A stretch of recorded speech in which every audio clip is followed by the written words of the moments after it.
Don't you There are so remember many your local adventure specialties in plans, my lady? Sumeru. I want to buy more.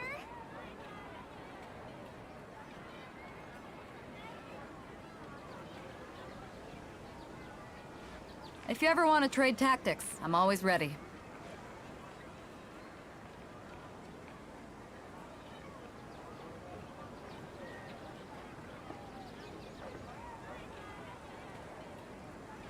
There are so many local specialties in Don't you Sumeru. remember your I want to adventure buy plans, more. my lady?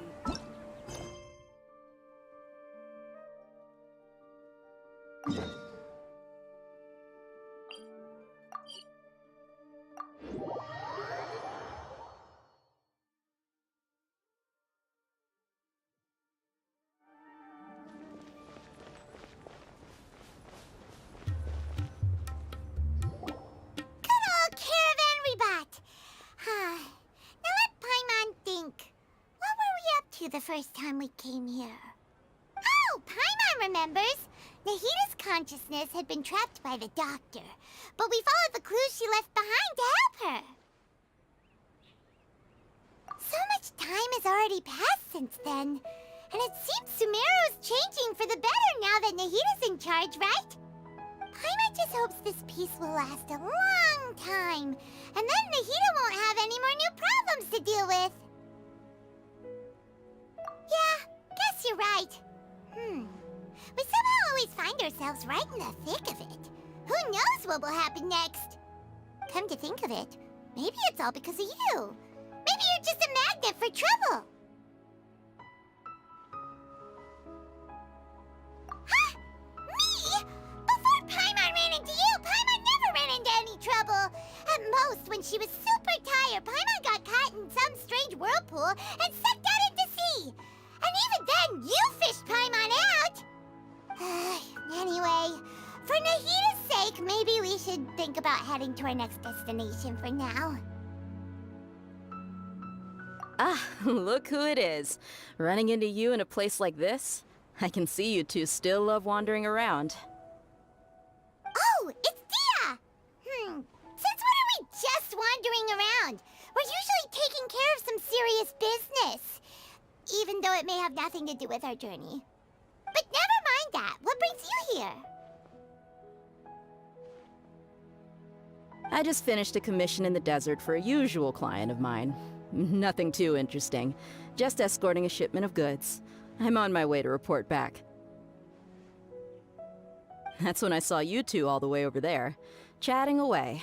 What were you two talking about anyway?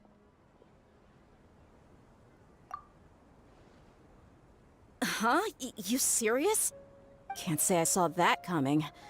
But you are travelers after all. I guess you'd never stay for too long in one place.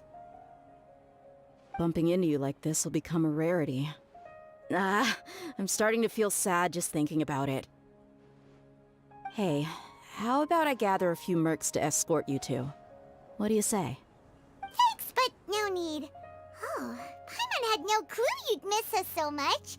But don't worry, we'll come back to see everyone when we get a chance. Sounds good.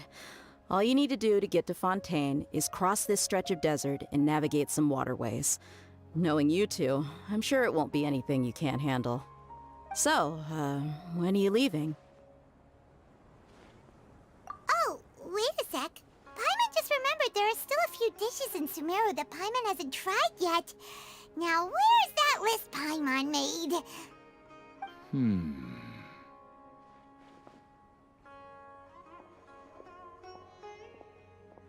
I see.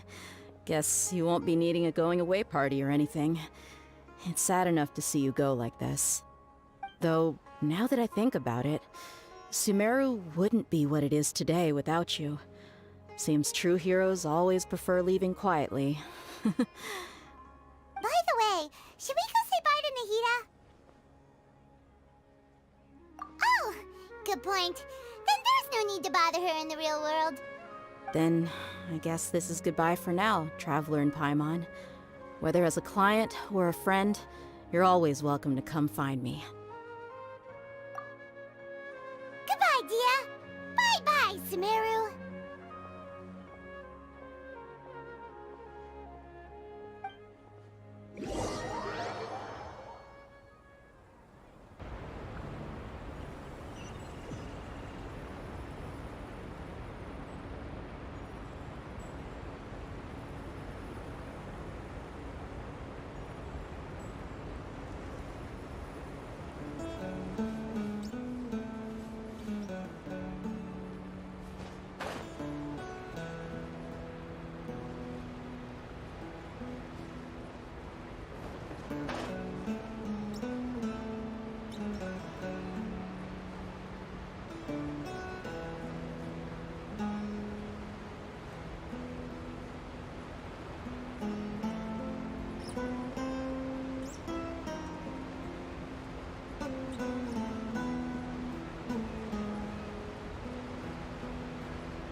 all that sand and water, we finally made it! Oh, this must be Fontaine's port. Wow, everything looks so advanced in Fontaine. Paimon's heard that the industry here is extremely developed, and there are all kinds of unusual machines. Just seeing the sights as a tourist is nice, but maybe it would be better if we found something to do. What do you think? Good idea! Nahida gave us loads of useful information. Seeking out the Seven is probably still our best source for information at this point. Yeah, the more we can learn, the better. So, what do you think the Hydro Archon's like? Will we get along? Nahida said that she has a very unique personality, whatever that means. To learn about a nation's god, start with the nation's people. There seems to be some locals talking over there. Let's go see if we can join the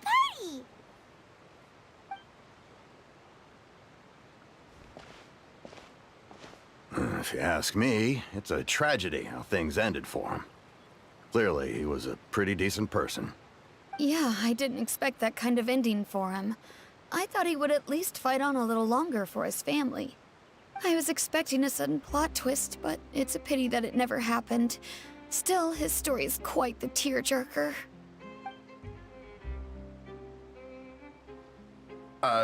Excuse me. Can I help you two?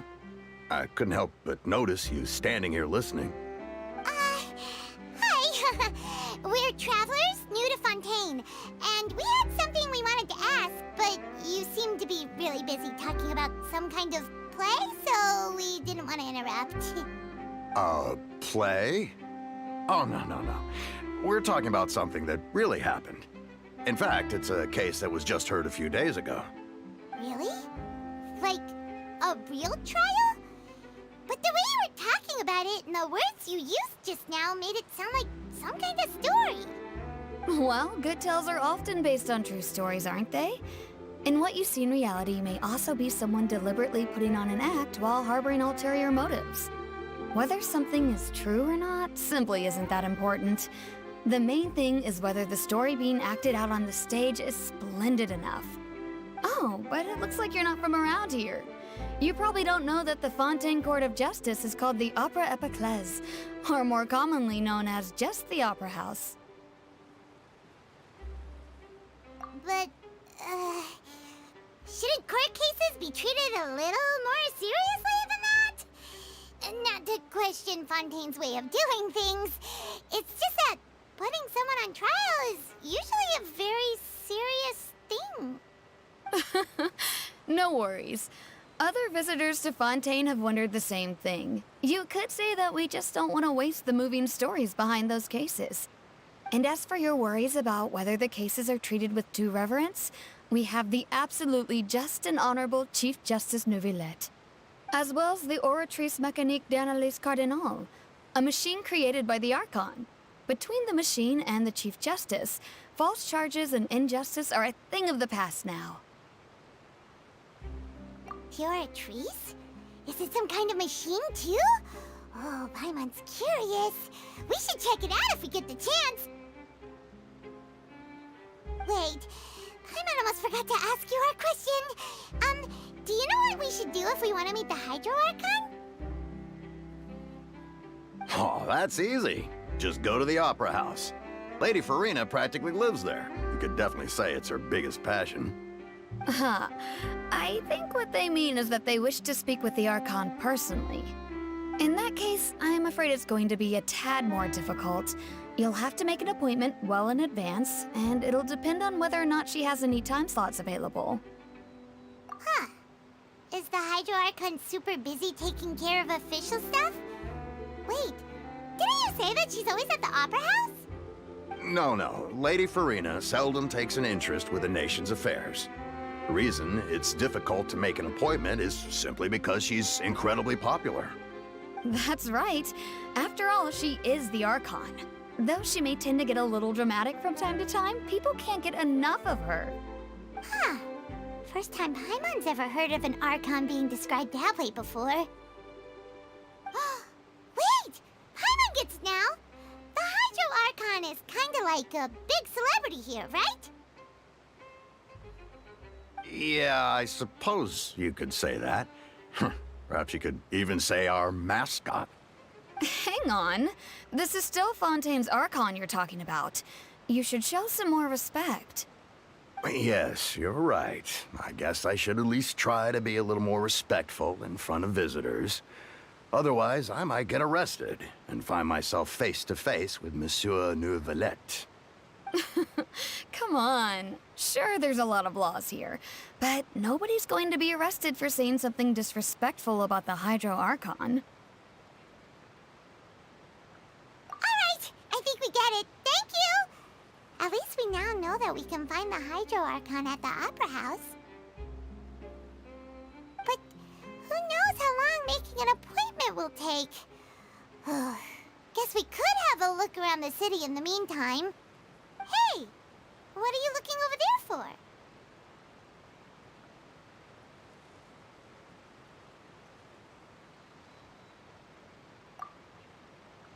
Huh. Maybe something's the matter. She isn't going to jump into the water, is she? Maybe we better go check on her.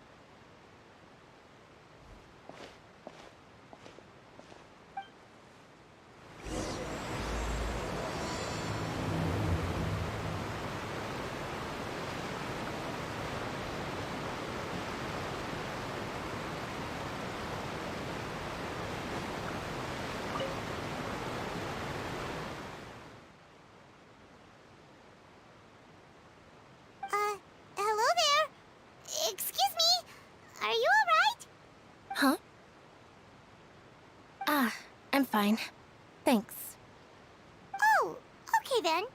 We just noticed that you seem to be worried about something. About many things, actually. But there's nothing I can do but just keep my troubles to myself. I was just reminiscing about a place my brother and I would play when we were kids. It was just atop that hill over there. See? You're pointing at the sea. Wait, are you saying that you and your brother lived in the water? Though people call the waters around Fontaine a sea, it's actually just an inland lake that's filled with fresh water. And though I can still see that hill clearly in my memories, now it's been completely submerged. He would skip and jump, tossing sand in the wind. The sun shone brightly, and the air was filled with the scent of the sea. But now, the water is gradually swallowing our memories. It won't be long before it swallows us. Sorry. Paimon doesn't really get what you mean. Ah, I don't believe we've had the pleasure of meeting. Are you Lynette's new friends? Oh, and you are? Thanks for looking after my sister. She often comes here to reminisce about our childhood, that's all. There's no need for any concern. Oh, allow me to introduce myself. I'm Linny, and this is my sister Lynette. If I had to guess, I'd say you must be travelers from abroad. Nice to meet you. Paimon is Paimon, and this is the Traveler. We just arrived in Fontaine. We were just talking with your sister. Even though we didn't really get what she was saying. I see.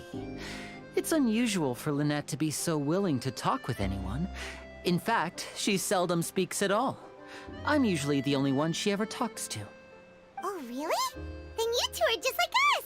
Paimon's always the one talking for some reason.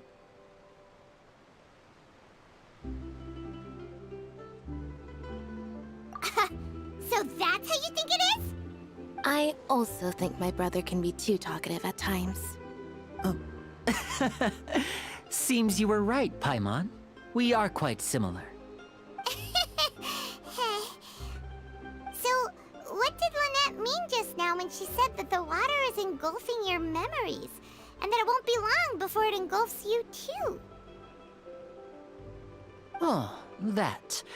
It's from a prophecy that's been circulating in Fontaine for some time now. Well, I suppose prophecy isn't exactly the right word, because that implies a certain amount of uncertainty. There's no doubt about what's happening in Fontaine now. Where to begin?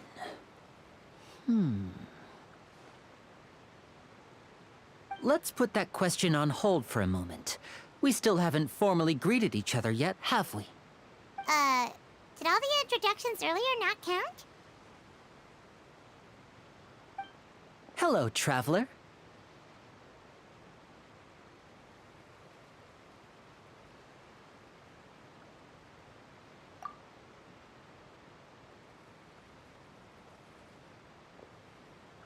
And hello, Paimon. Hey! Why didn't Paimon get a handshake? You're not poking fun at Paimon, are you? Please, don't take offense.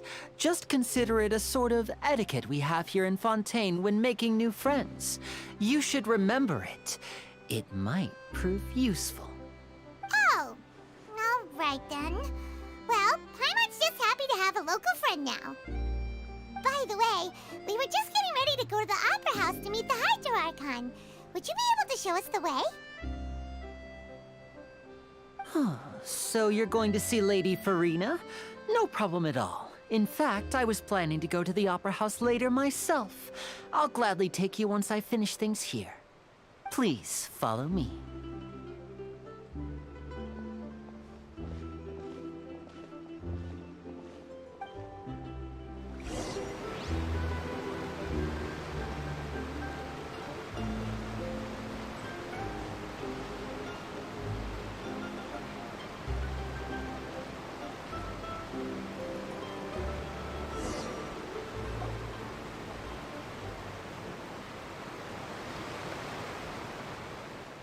You said you were going to see Lady Farina? Well, it seems Lady Farina has come to see you.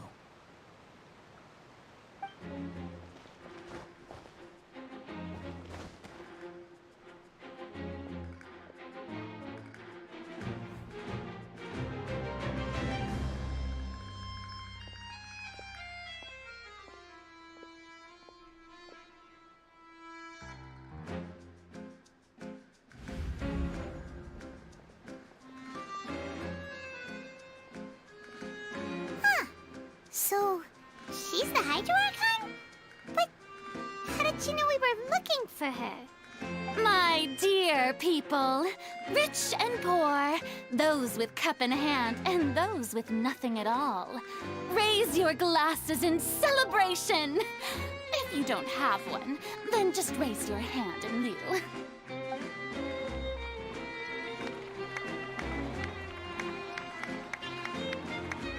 As you can all see, two unfamiliar travelers have arrived in our nation. Come, let us make a toast in honor of this traveler and her companion who have journeyed here from distant lands.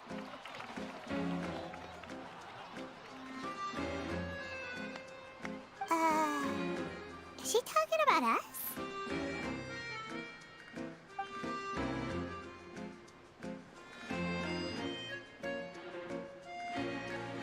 I've long heard of the turmoil and chaos you've left in your wake as you visited other nations.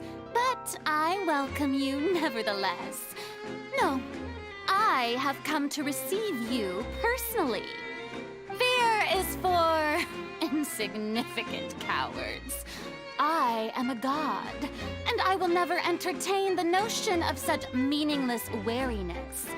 You can be rest assured. I see clearly your sincerity. Of course, seeking an audience with me is the most sensible thing to do. It will allow you to truly behold my power and witness my authority. Intelligent people always gather under the correct banner. I, Focalor, hereby welcome you to the nation of Hydro and acknowledge the value and significance of your trip. Now, you may rejoice in this. Yeah, Paimon still can't believe it. Feels like we've only been here for a few minutes. But the Hydro Archon's entrance was, how should Paimon describe it? A little over the top? Miss Hydro Archon? How did you know we were coming? I see. As Outlanders, you inevitably lack even some of the most basic understanding. Don't forget that even the gods can be divided into the mediocre and the excellent. I suppose it's only natural for you to be awestruck by my abilities. You had best stop and consider. Do you really have the noble qualities and etiquette necessary to communicate with a god? All it takes is a flick of my finger for me to know everything about you. Whoa. Talk about sounding high and mighty.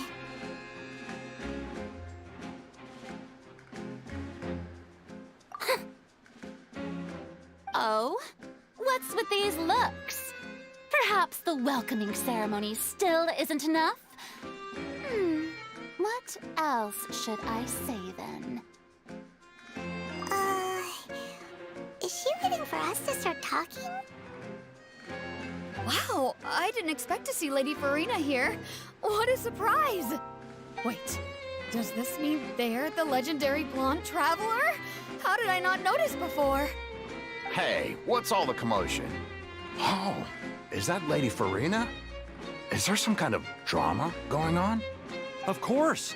That's the blonde traveler. The one all those stories are about. Lady Farina came here to personally see her. Oh, I bet this is going to be the duel of the century. Ooh, I've got to see this. I knew Lady Farina would never disappoint.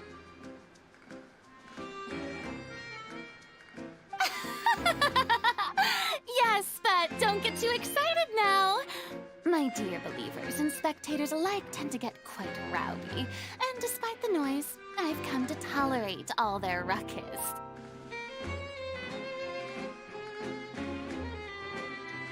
You may consider this my reward to all of you.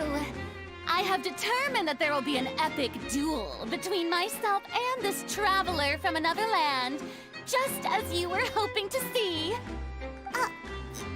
Now she wants to fight? Aren't we getting a little ahead of ourselves?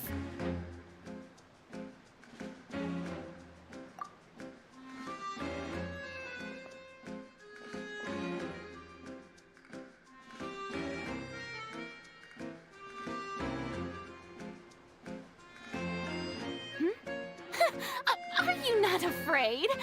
Might I remind you that this is a duel against the divine? What are you trying to do, traveler? Provoking a god in front of her people? Stand down, Clorend. I admire her bravery. Few have the courage to draw their sword against a god. She is obviously a true warrior. Unfortunately, people nowadays only crave to be thrilled, and a mere duel will not slake their thirst for excitement. Huh. Yeah, she's right. Just a duel wouldn't be all that interesting. On Araneus, criminals are always requesting duels to defend their honor. I'm getting a bit old, to tell the truth. You see. Then, as the god of justice, I shall face this traveler in another kind of duel.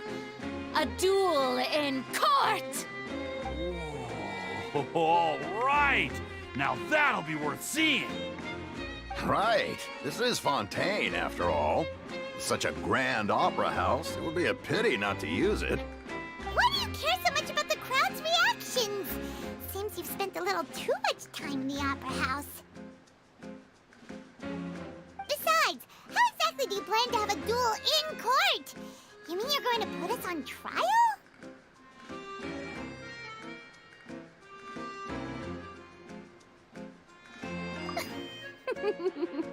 Oh, we have reason to put you on trial. It's obvious, isn't it?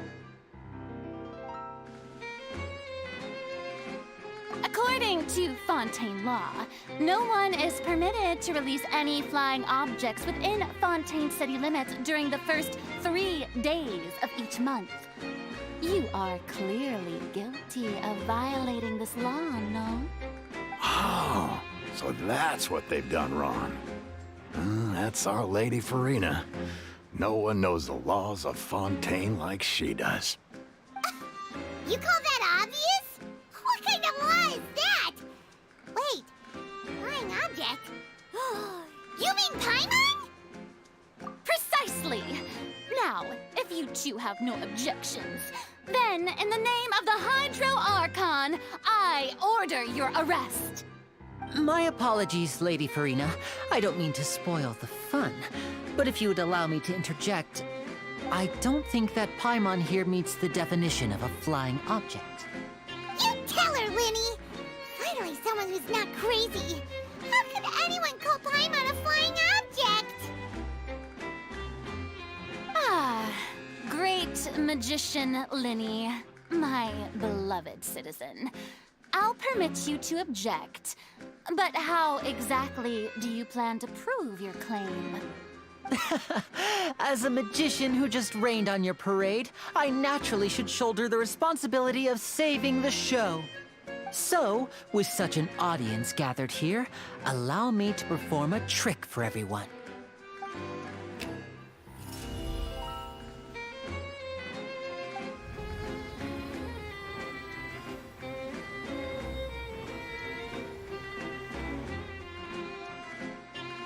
Ta-da!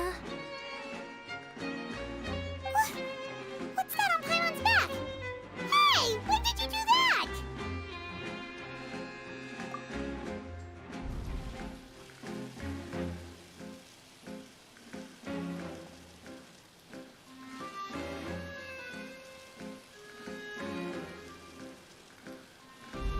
There. As you can all clearly see, Paimon should be classified as, well, something like a balloon. This rope has been in the Traveler's hand all along. It was just that no one could see it before. Huh? You call that magic? You've got to be joking. I thought it was pretty good. Nice one. Huh. I'm not sure what to think. It seems Lady Farina's charges no longer hold water.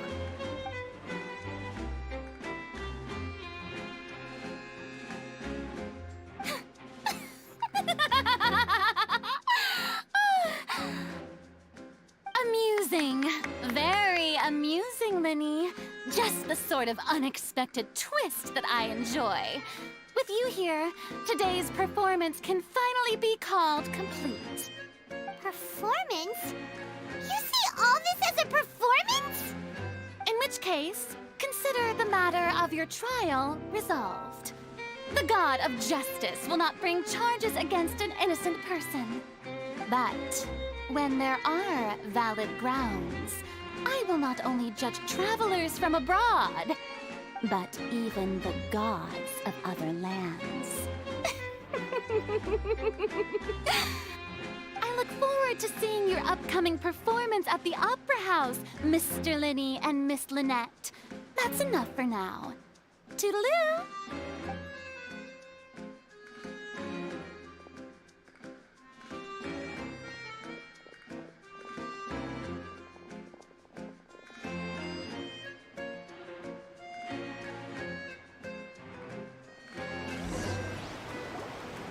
And just like that, she's gone.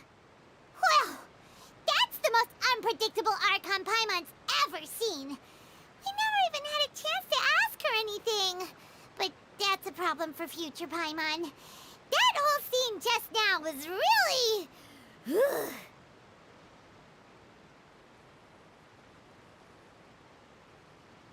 Don't mention it.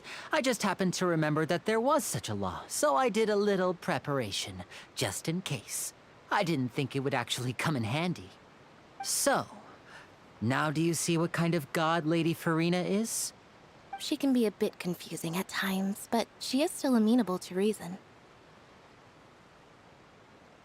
Anyway, Paimon had no idea you were a magician, Linny.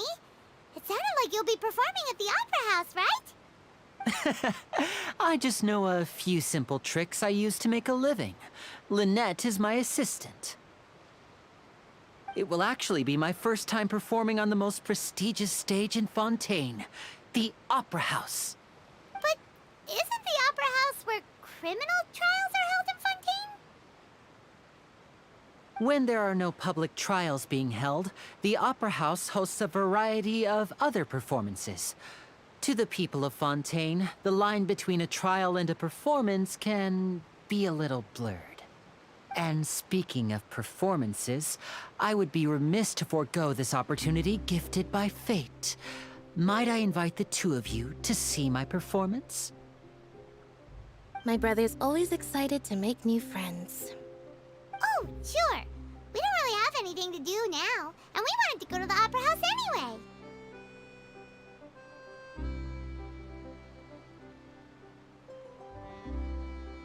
Splendid. In that case, why don't we go together? I'll show you the way. I just have something to take care of first.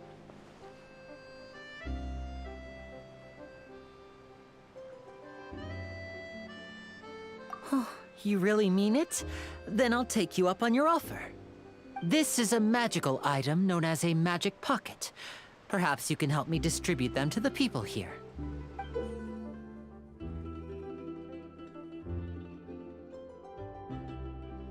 Huh? What are they going to use it for? About that... You asked me before about the prophecy, right? Let me start by telling you a little more about what it entails. I'm not sure exactly when it began, but a prophecy has been circulating around Fontaine. It says that every person in Fontaine is born with sin. No matter how the nation of justice holds trial after trial, this sin cannot be absolved. Until one day, the water levels in Fontaine will rise, and the sinful people will slowly be drowned. In the end, the people will all be dissolved into the waters, and only the Hydro Archon will remain, weeping on her throne.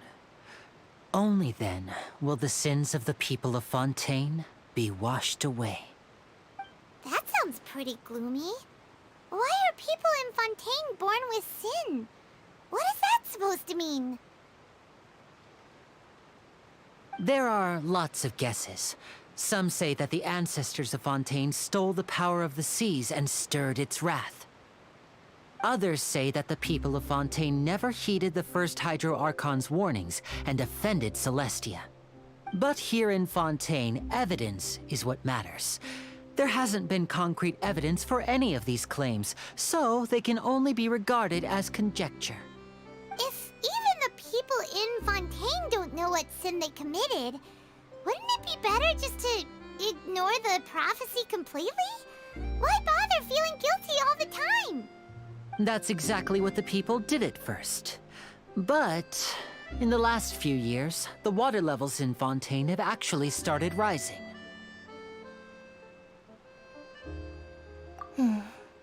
Many places have already been completely submerged, and now lie beneath the sea. Many people carry on with their lives as before and shrug it off as a natural phenomenon.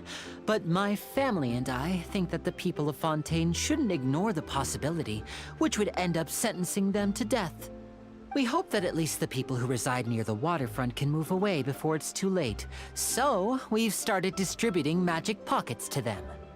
As a magical item, these magic pockets have astonishing capacity. I'm sure they will come in handy when people are moving their belongings. Oh, Paimon gets it! It's like preparing for a rainy day! But this is more than a bit of rain.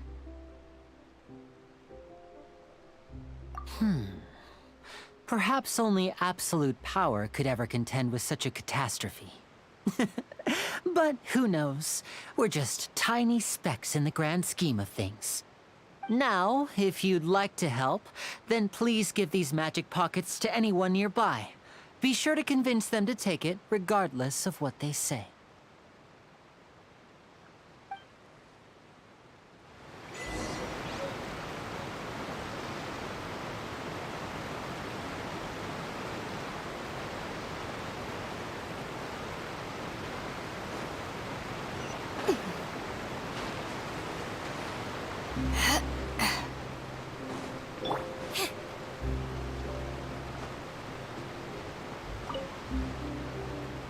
Huh? I don't want that thing.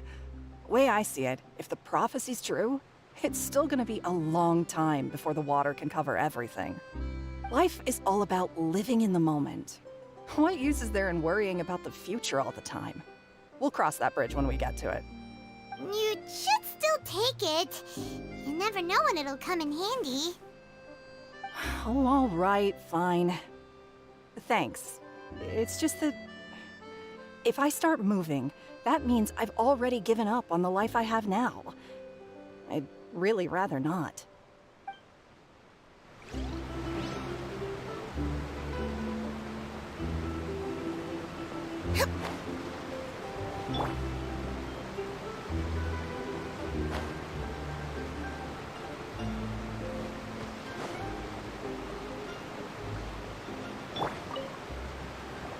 What's this? Ah, so you also believe in the prophecy. Keep it. I won't have any use for it. What? You mean you don't believe in the prophecy? No, I believe in the prophecy. But I also believe in another story. The story says that people once lived in the ocean. They were one with the ocean and couldn't live apart from it. But as time wore on, people desired to live on land and developed blood vessels, encapsulating the sea within their bodies. Thus could people set foot on land. So, if you ask me, when the water rises and takes us all, it'll be like we're going home.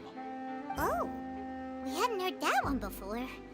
But people can't live underwater. They'll die. You should probably still take it. All right, I'll take it. I guess I just feel that being dissolved into the water doesn't necessarily mean death.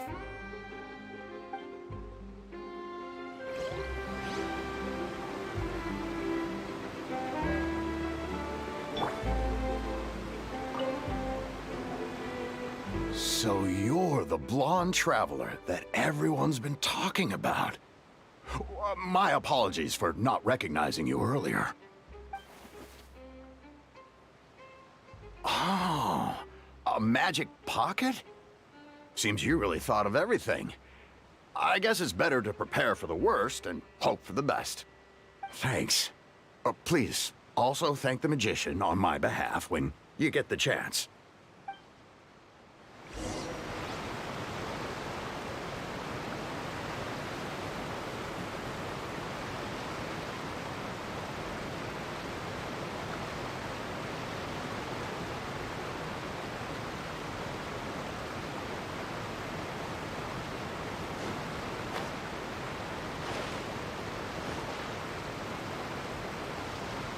Oh? You already handed out all of the magic pockets? That was fast. So, what did people have to say? I bet you heard some, interesting opinions. Yes, but that will change once disaster strikes. I know they'll change their minds, so it's only right to help them prepare. Is there anything else you need to do before we leave? Yes, one last thing. I have the magic pockets made by a workshop in the court of Fontaine. Since we're out and about, I was thinking about bringing him some more materials.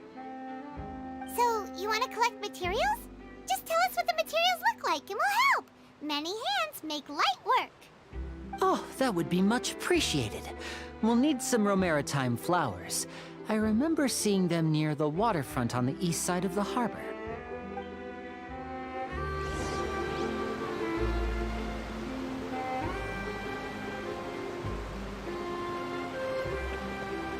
Wait to give her my gift.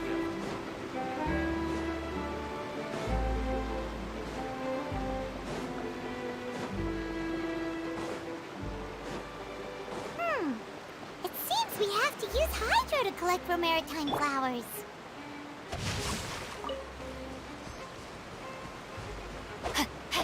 Body and mind.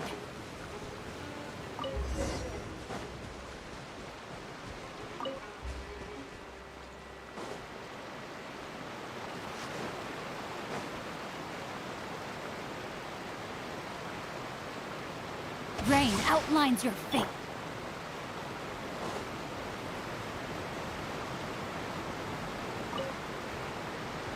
You made quick work of that. I can tell you're an experienced traveler. I've also finished collecting a few here. Maybe next time you'll feel like helping too, Lynette. No way. I'm in power-saving mode today. Otherwise, I fear I may not have any energy left for the performance at the Opera House. Fine. Though the performance is still a long way off. Now that we're finished here, we should get ready to head back to the Court of Fontaine. So, we're going to the Court of Fontaine before we head to the Opera House? Good. Paimon wants a tour of Fontaine's largest city and try...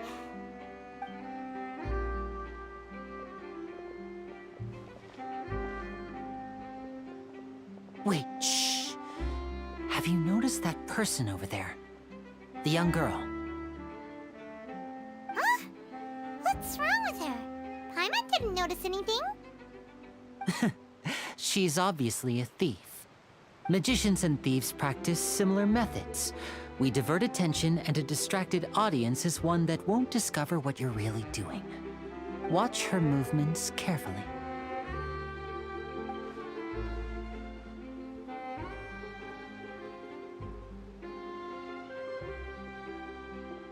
Oh, he's right! Shh, keep your voice down. We need to think of a way to catch her, but it seems she's very alert. Perhaps we should split up.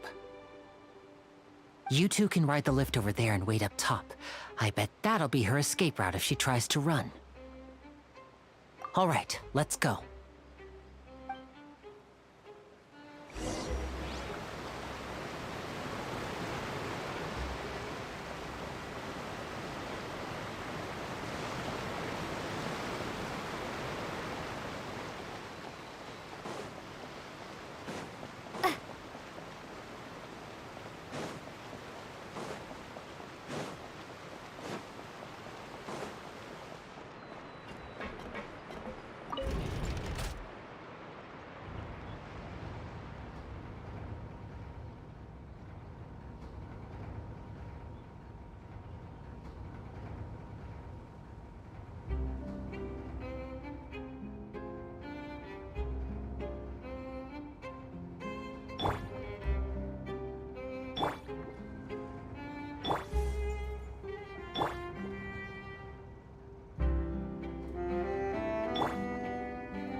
This is the spot where Linny wanted us to wait.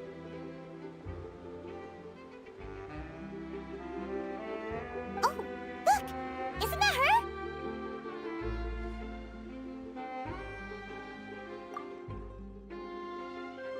Oh no! Did she notice us? She started running the other direction! What should we do? Should we chase her? You're right. She might also be trying to lure us away.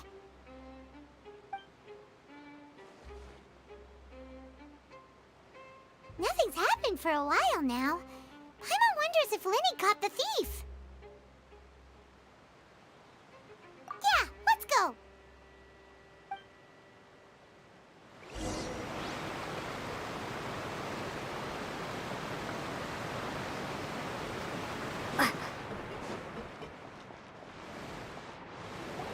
Are you sure that's all she took? You should check to make sure you're not missing anything else. No, that was all. Oh, I can't thank you enough. I didn't notice a thing earlier. Anyway, I should be going now. Thanks again. Oh, were you returning what the thief had stolen? That's right. Pity I wasn't able to catch her. She distracted me by dropping the thing she stole on the ground. By the time I looked back, she was already gone. I saw the general direction she went, but Lenny twisted his ankle, and I needed to make sure he was okay. Oh, did you get hurt, Lenny? I'll be all right. It's just a twisted ankle, that's all. In fact, it's feeling better already. If you want to play at being a hero, at least try not to get hurt doing it. Imagine what would happen if you managed to derail our performance as a result. You're right. Sorry, Lynette. I have to admit that the thief was even more skilled than I had anticipated. But at least we were able to get the stolen items back, so it wasn't a complete failure. What a slippery little thief! Guess things turned out all right in the end, though. Lenny's initiative paid off! All right, let's put this little detour behind us. We should go to the Court of Fontaine now.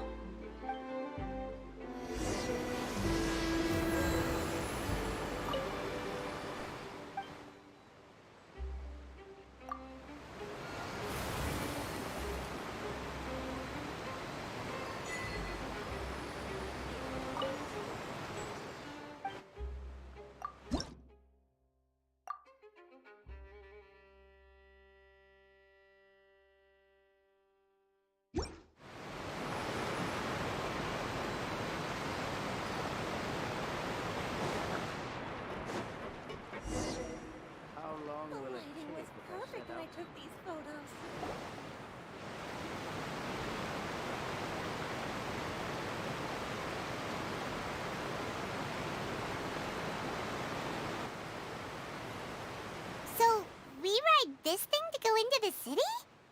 What an ingenious way to get around! People in Fontaine really know how to use water! This is an aquabus. It allows people to travel between several key locations around Fontaine. It's pretty convenient, but the ride can become a little dull after a while. The scenery is always the same. That's why it's better to travel with friends.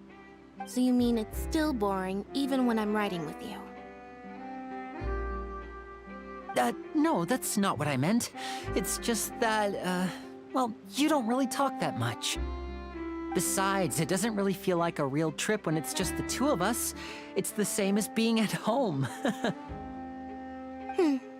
Whatever. Guess that's what it's like to be an older brother. It's about time for us to leave. Let's get on board.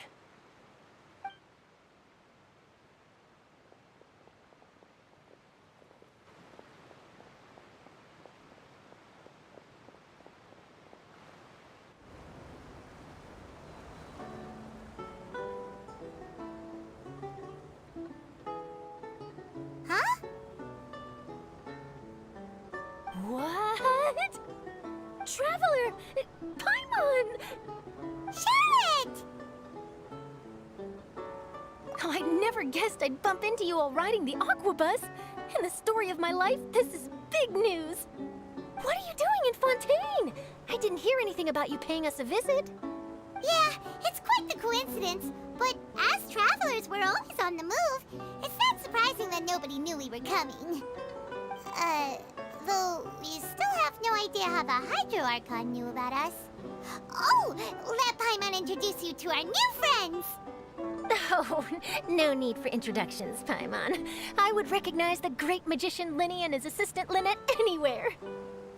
I wouldn't be much of a reporter if I didn't know who they were. It's a pleasure to meet you. I'm Charlotte, a reporter for the Steambird. Nice to meet you. From the Steambird, huh? We've often relied on your paper to promote our performances. It's an honor to meet you. Now that everyone knows each other, Fontaine suddenly doesn't feel like such an unfamiliar place. So, what have you been up to lately, Charlotte? Any big news? Not too much. When there isn't any breaking news, I mainly cover the trials at the Opera House. You can still manage to keep readers' attention as long as you tell things from a clever enough angle, even if it's the same old topics. For example, reporting on how a scammer once deceived vulnerable girls into relationships, or how a financial criminal was once so poor that they ate a single piece of bread for 5 days. Ah, you're right. Seems you know me pretty well. What I'm really after is exclusive, sensational news pieces that could shake the country. These smaller stories are a waste of my talents. Oh, I just remembered. I've been following a case lately. Well, a series of cases, actually. You mean the serial disappearances of young women case? That's right! These stories are the talk of the town right now, and it's probably the most mysterious case we've ever seen. If I'm the first with a draft ready to publish when the case is finally cracked, and it's the headline story in the Steambird, oh, when that happens, I bet all the other reporters will shed tears of envy. I've already gathered all kinds of materials. I just can't wait for the truth to be revealed. So, what is the serial disappearances of young women case? You mean the culprit hasn't been found? That's right. The first missing girl case happened almost 20 years ago. And ever since, after a period of time, another girl disappears. What the cases have in common is that the girls are all of a similar age, and that they've all vanished without a trace.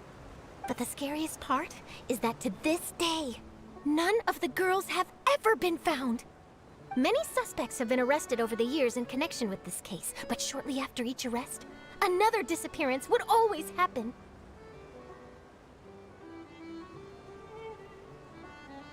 Yes, it's possible. But either way, I believe that every case has some precise truth behind it, waiting to be exposed. Yes, I agree. And at the very least, the family of those missing girls deserves some sort of explanation. I just imagined for a second what I would do if Lynette were to suddenly disappear. I'd pay any price to get her back, and then find a way to track down the culprit. Please don't imagine that, Lenny.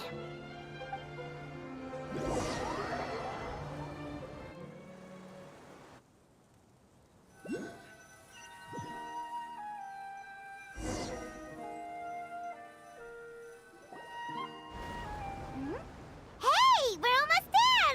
Look!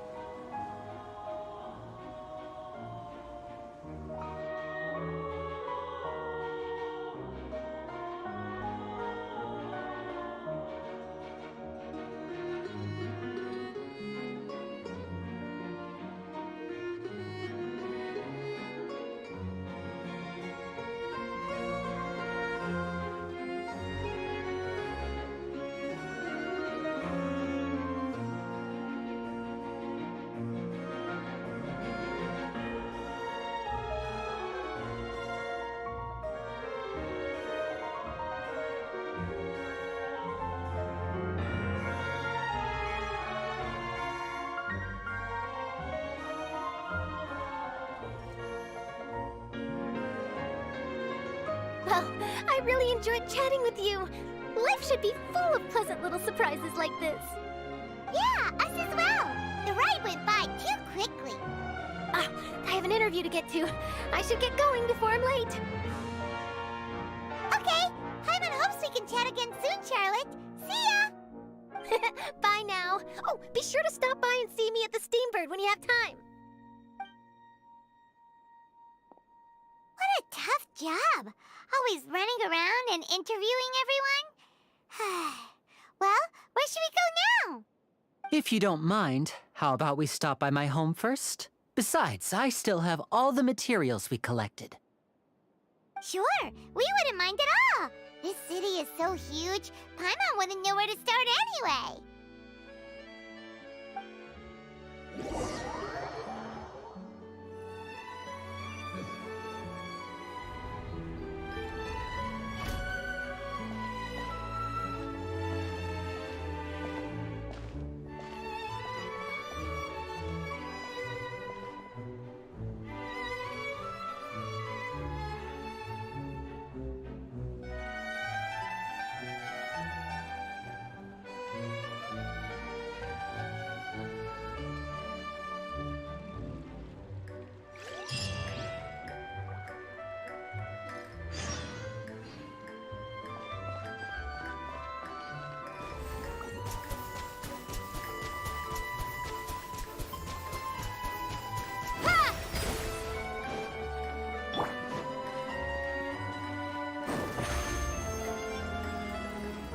Surprise!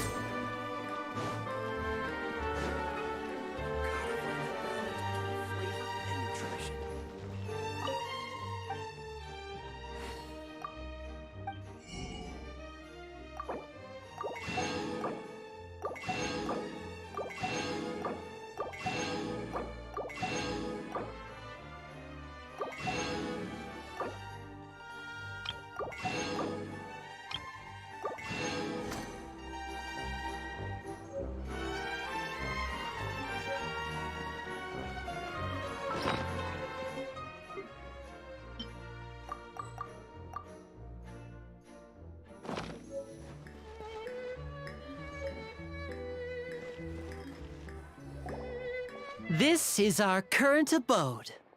Ah, Fremine, you're home. Where did everyone else go? I have some new friends that I would like to introduce.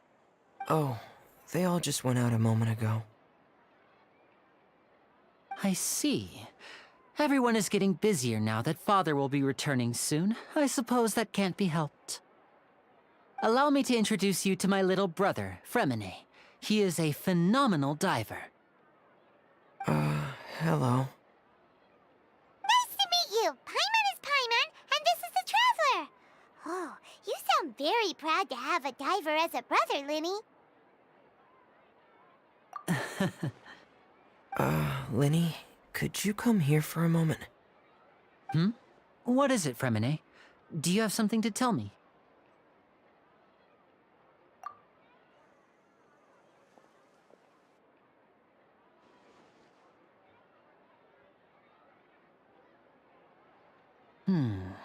Okay, I see.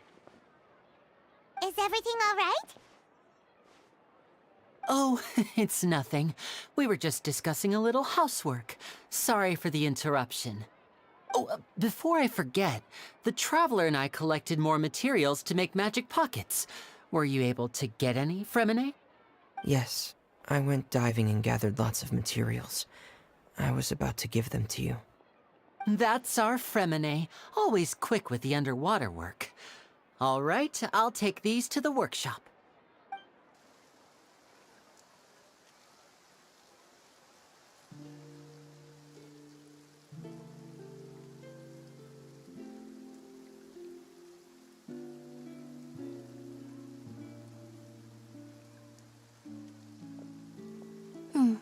Looks like rain.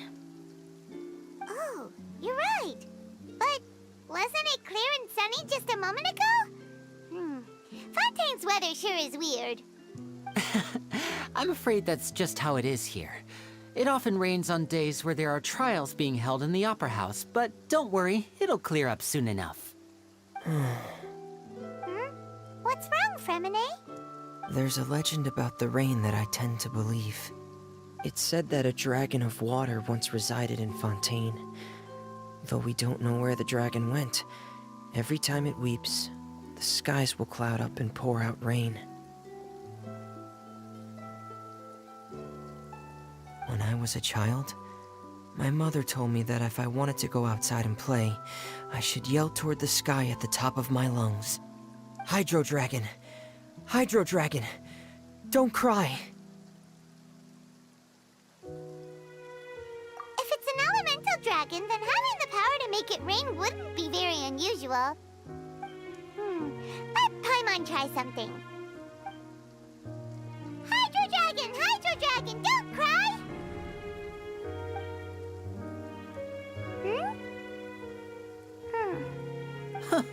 Doesn't seem to be of any use. It is just a legend after all. You know, you might be a more popular magician if you understood the concept of romanticism. Or could at least play along. Sorry. It might be because we've never met the Hydro Dragon. Perhaps it can't be comforted by the words of strangers.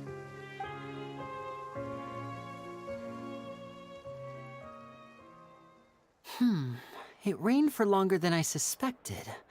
Oh, it's already getting late. Was there something you needed to do, Linny? Yeah, some preparations for the show at the Opera House. I need to find a way to catch the last aqua bus of the day.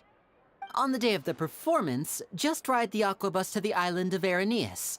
I'll have Lynette meet you at the fountain in front of the Opera House. Oh, are you leaving now? What is it, Fremine? I'm in a hurry. Oh, I get it. You feel nervous delivering the materials for the magic pockets, is that it? Perhaps we could trouble the Traveler to help us take these materials to the Beaumont workshop and deliver them to the owner there? I'm afraid that Fremine can be quite introverted, and the boss there tends to be pretty talkative. Fremine has always been a little afraid of her. No trouble at all. Don't worry, we're on the case. Sorry for the inconvenience. I'm quite useless when it comes to such tasks. I'll think of a way to make it up to you. Oh, no need. This will be a walk in the park for us.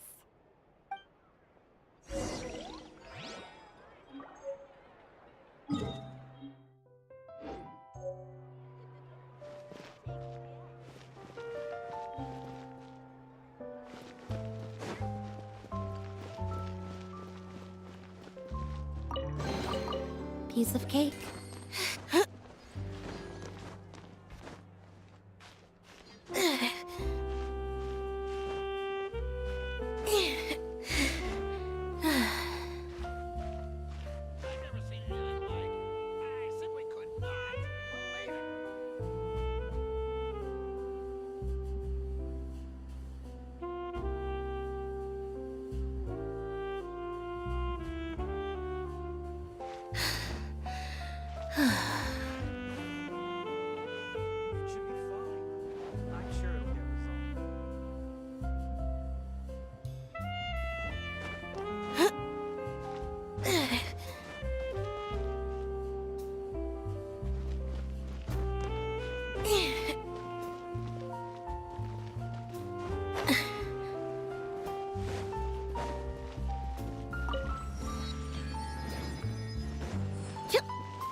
Hello? Is there anyone here? Oh, hello there. New customers? Looking to buy, or do you need something made? Or perhaps you're just looking for a chat with me. Oh no, we're just here to deliver some materials. Here they are. They're for making... what were they called again? Ah, these must be for magic pockets. I could tell right away. I've already made several orders worth now. No need. They've already prepaid several batches worth. When they told me what they'd be using them for, I even offered them a discount. But they insisted on paying the full amount, saying that I had a business to run. It seems both their hearts and their pockets are made of gold. Whoa. So, is Linny actually loaded? I can't say for sure, but who knows? Maybe there's good money to be made being a magician in Fontaine. Hey! Is this machine what you use to make stuff here? It looks really advanced. Why use your hands when a machine can do the work? It would be a waste not to use the latest technology, and wasting is a kind of crime. But where does a big machine like that get its power from?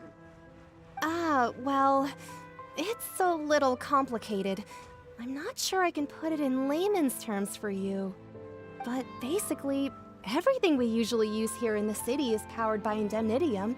It's a type of energy that's produced from trials. Huh? How can trials produce energy? Well, I'm not completely sure of all the details myself, but basically, when a trial is in session, the Oratrice Mécanique d'Analyse Cardinale harvests people's belief in justice and converts it into energy to be used all around Fontaine. So that's what its other function is? Paimon heard that the Oratrice was created by the Archon to make judgments. But Paimon still doesn't get it. How could something unreliable like people's beliefs be turned into a stable power source for these machines? Oh, yeah! So that means the Hydro Archon relies on the machine to take the energy created by belief and turn it into power for all of Fontaine, right? Even though I've never heard anyone really put it that way before, it sounds like it makes sense. Besides indemnitium, we have another type of energy called pneumosia. It isn't produced by the power of the Archon, but it is unstable by nature. Even now, it still cannot be widely used by civilians. I thought I'd find you hard at work, but here you are chatting the day away. Since you're already talking, I'm sure you wouldn't mind a few words with me.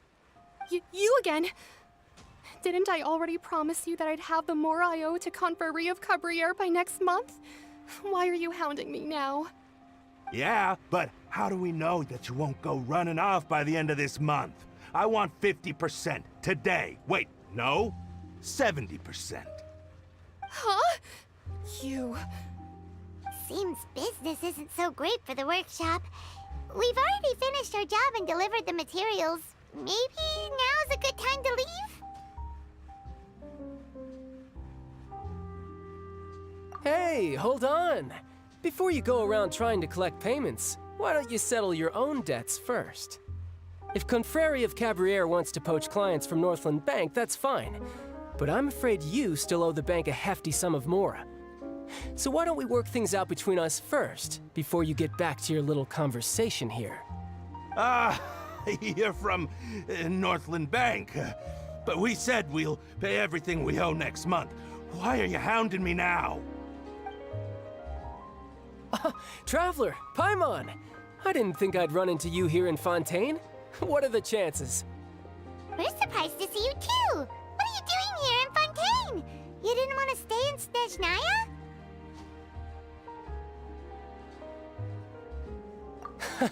Long story short, I've already been in Fontaine for some time now, and honestly, things have been pretty boring. But it seems that fate brought our paths together today. Not only will I have some good friends here now, but ones who always seem to find trouble. Either way you look at it, it seems things are going to get a lot more interesting now. Pretty sure we'd want to avoid anything that you'd find interesting. Besides, our trip here has gone pretty well so far, right, Traveler?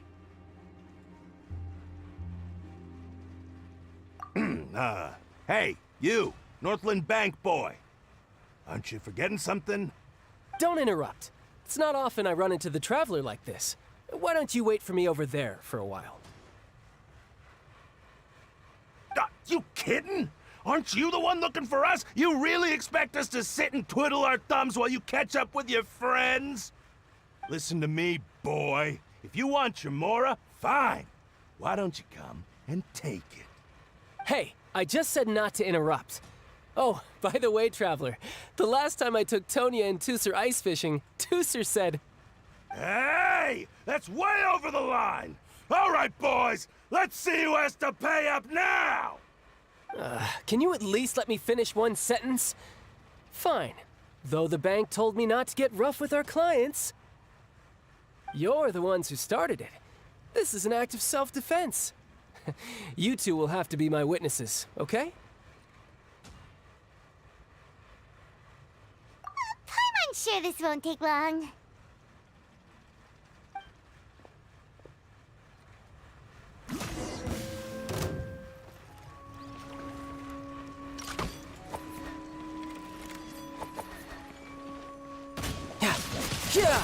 Brace yourself. This is gonna hurt.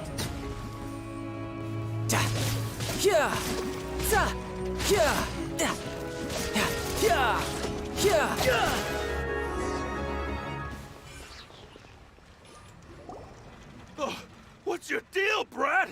How are you so strong if you're just a staffer from Snezhnaya's Northland Bank? Wait, don't tell me you're... Oh, now you notice. It's a little late, don't you think? Just make sure you understand that you don't mess with Northland Bank. Got it?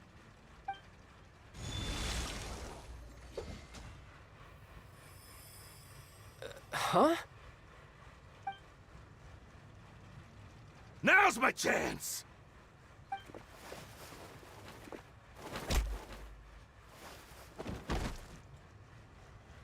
Huh. That was weird. I'm not sure. It's as if I suddenly lost control of my hydro powers when I needed them. Maybe there's something wrong with my vision? Strange. How could that happen? First time Paimon's ever heard of someone losing control of their vision. Never mind. It doesn't matter. If I want to stay sharp, I shouldn't be relying too much on my vision anyway. Besides, I always have my delusion in case I need it.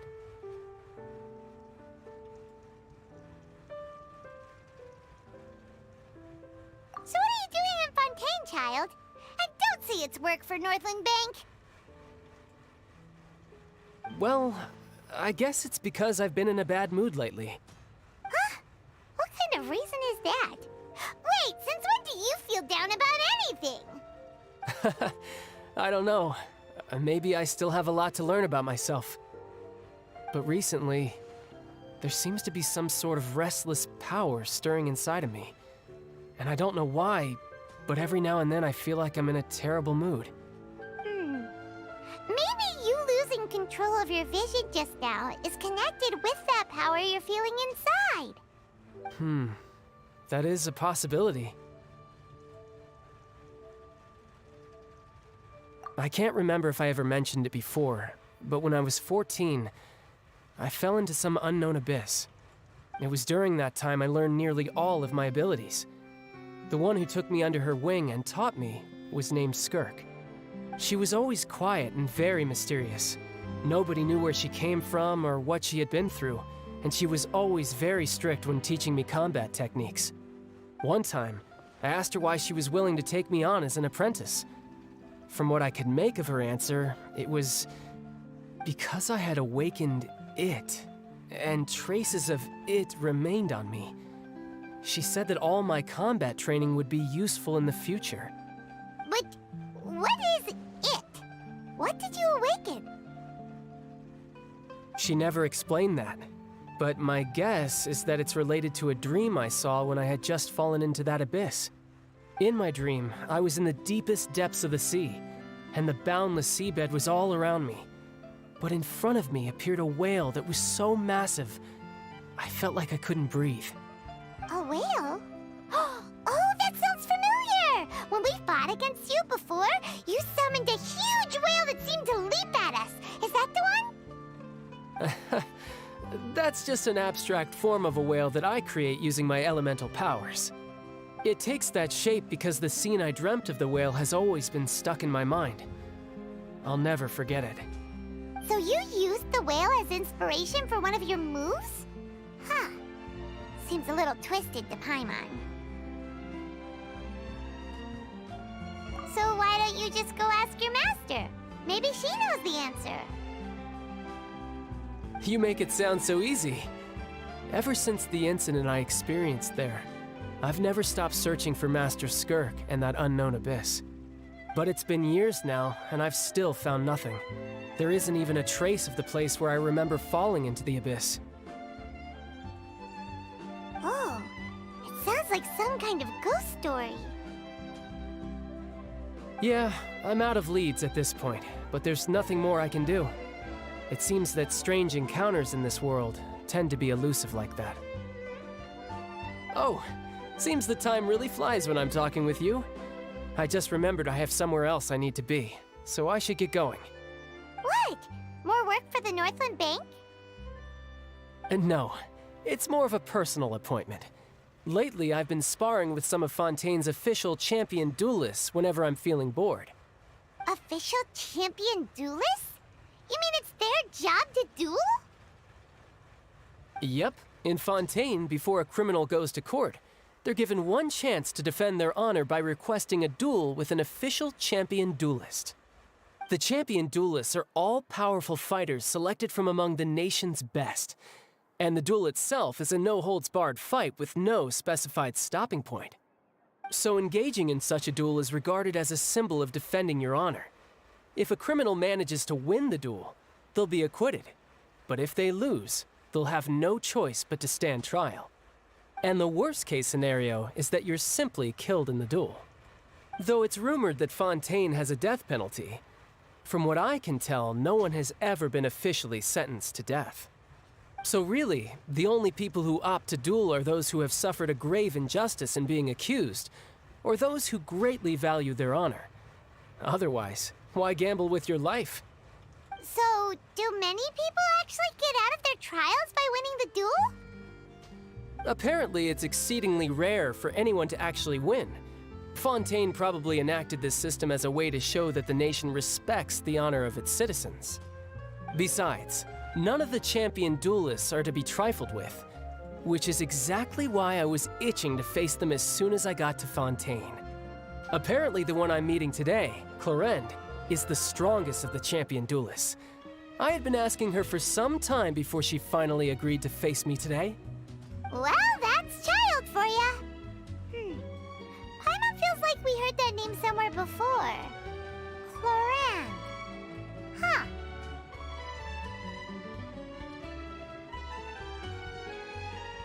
Oh, before I forget, I want you to have this. Huh? Your vision? You're seriously just giving it away? I'm just worried that it could become uncontrollable again. I'd be pretty upset if it got in the way of my duel, so I think I'll be better off without it for now. Besides, I just need you to hold on to it for a short while. I'll come retrieve it when I have some time later. Paimon knows what you're up to. You just want an excuse to come talk to us again, don't you? Whatever gave you that idea? I'll be in touch later.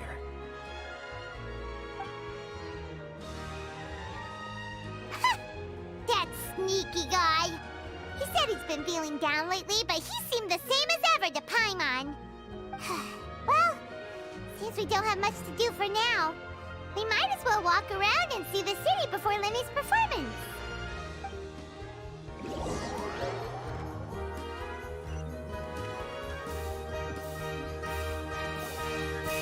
Wow! Who could have seen that coming? The reporter who was barely around for most of the story was the murderer all along!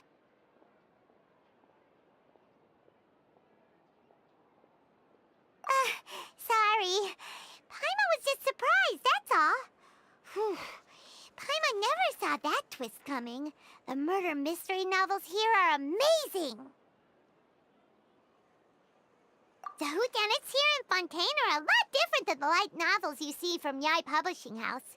Both have their merits, but Paimon thinks this style of novels are more, well, novel. It's so exciting to reach the moment when the mystery is uncovered, especially in the one Paimon was just reading. You should buy a copy and read it too. Oh, sorry about that. Paimon will be more careful next time. Hey, shouldn't we be heading to the Opera House to see Lenny's performance soon? It's almost time for the show to start, so we should get going. Lenny said that the Opera House is on Aranias, so let's go ride the Aquabus!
unlimited Mora or unlimited time?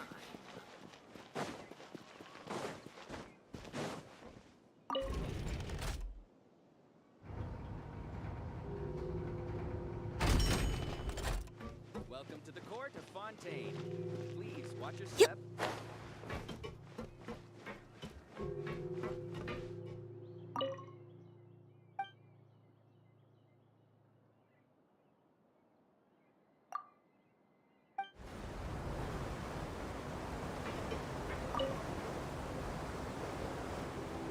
Welcome to the Navia line.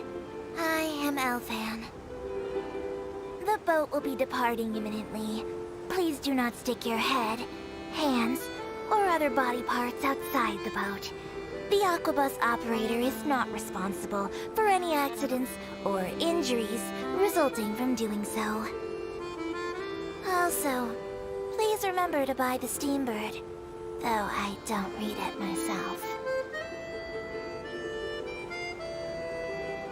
The destination of the current tour is Arenias. Points of interest worth visiting include the Fountain of Lucine and the Opera Epiclese. If you look to the left in the direction we are currently traveling, you will see the famous Fontaine Research Institute up in the sky. An experiment gone wrong turned new sightseeing opportunity. Human ingenuity truly is a wondrous thing.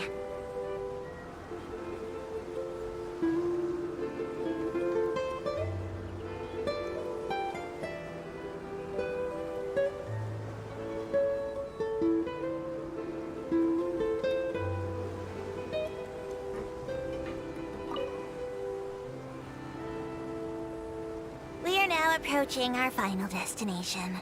Please be sure to bring all your personal belongings with you as you disembark.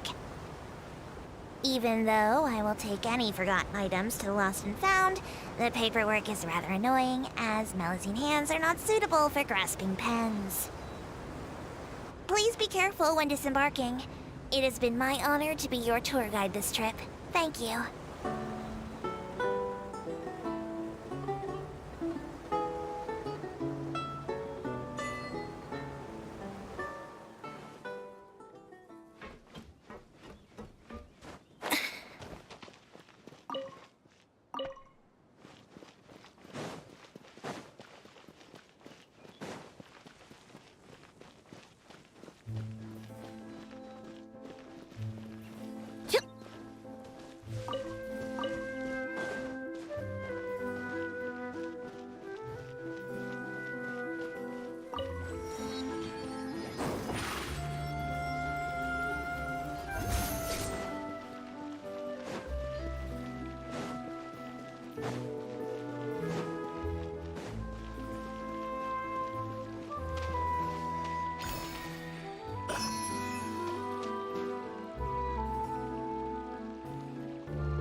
Seems Lenny is saying some strange things again. It's really worrying.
performance!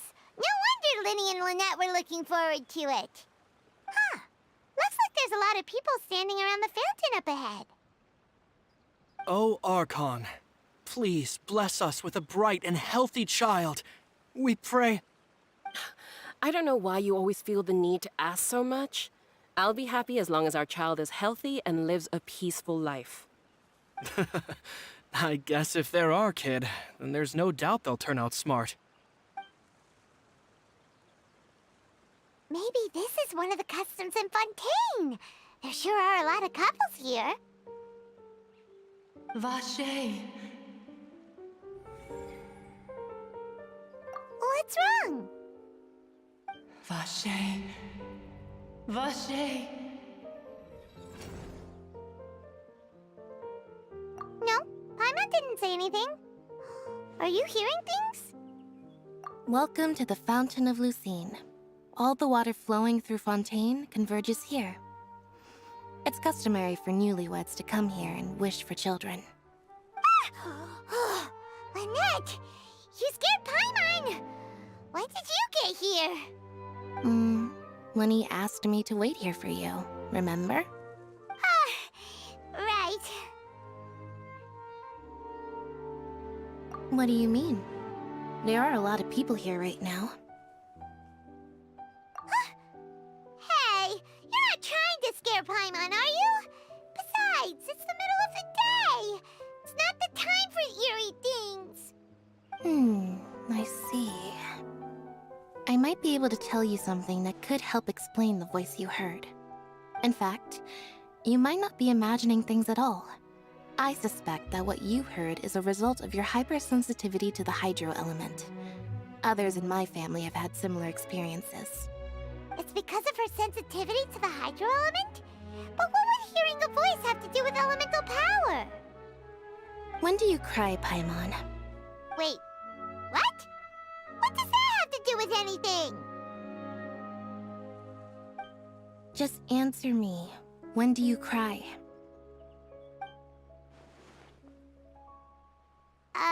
When Paimon's really sad? Oh, and when Paimon's super happy. Oh, and also when Paimon's really, really scared.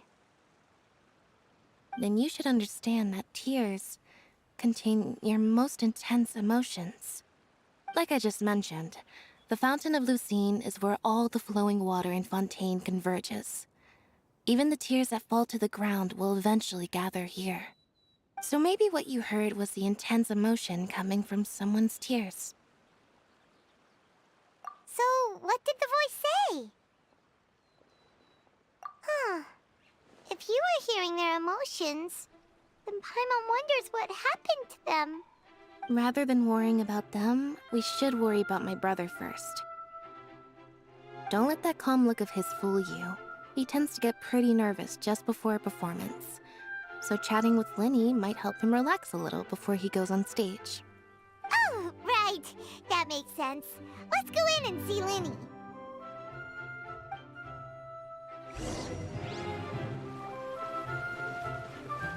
I wonder where humans come from.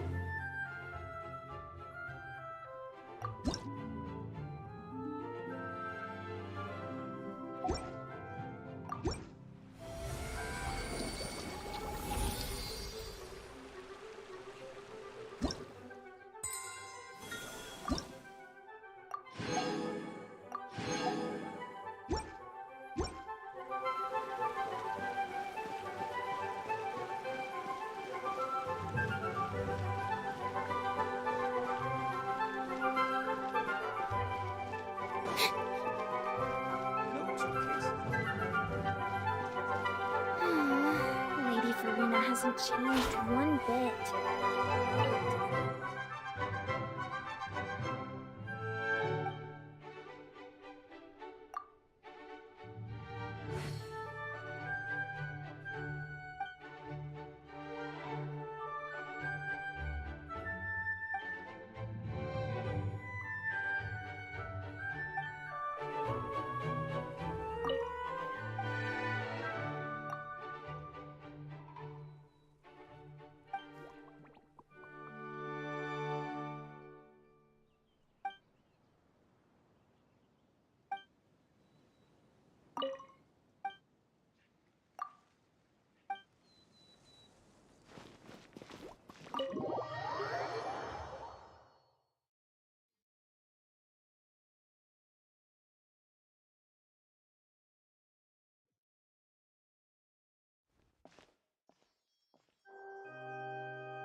Traveler and Paimon, good to see you.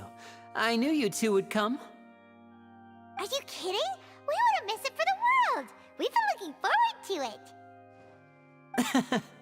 I can tell, judging by how early you've arrived. But you're actually right on time.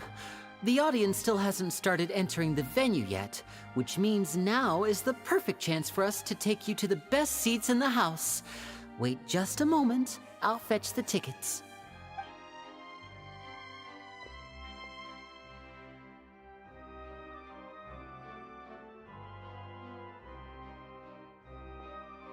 The Opera House has assigned seating, so you always have to make reservations.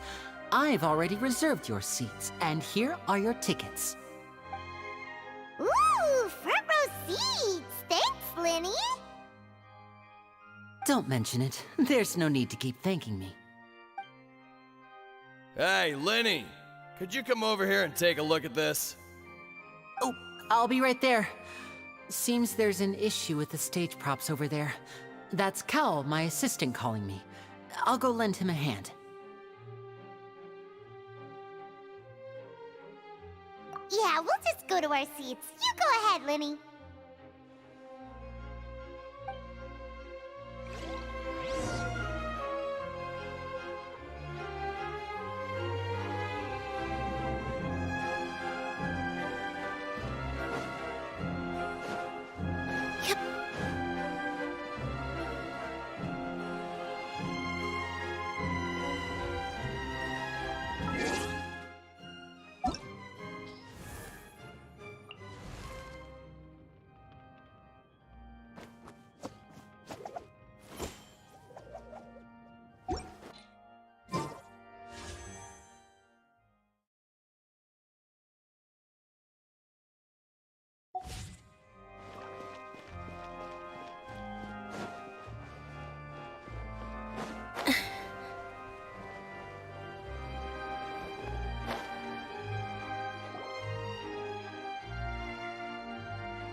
Oh, these should be our seats. Come on, let's sit down.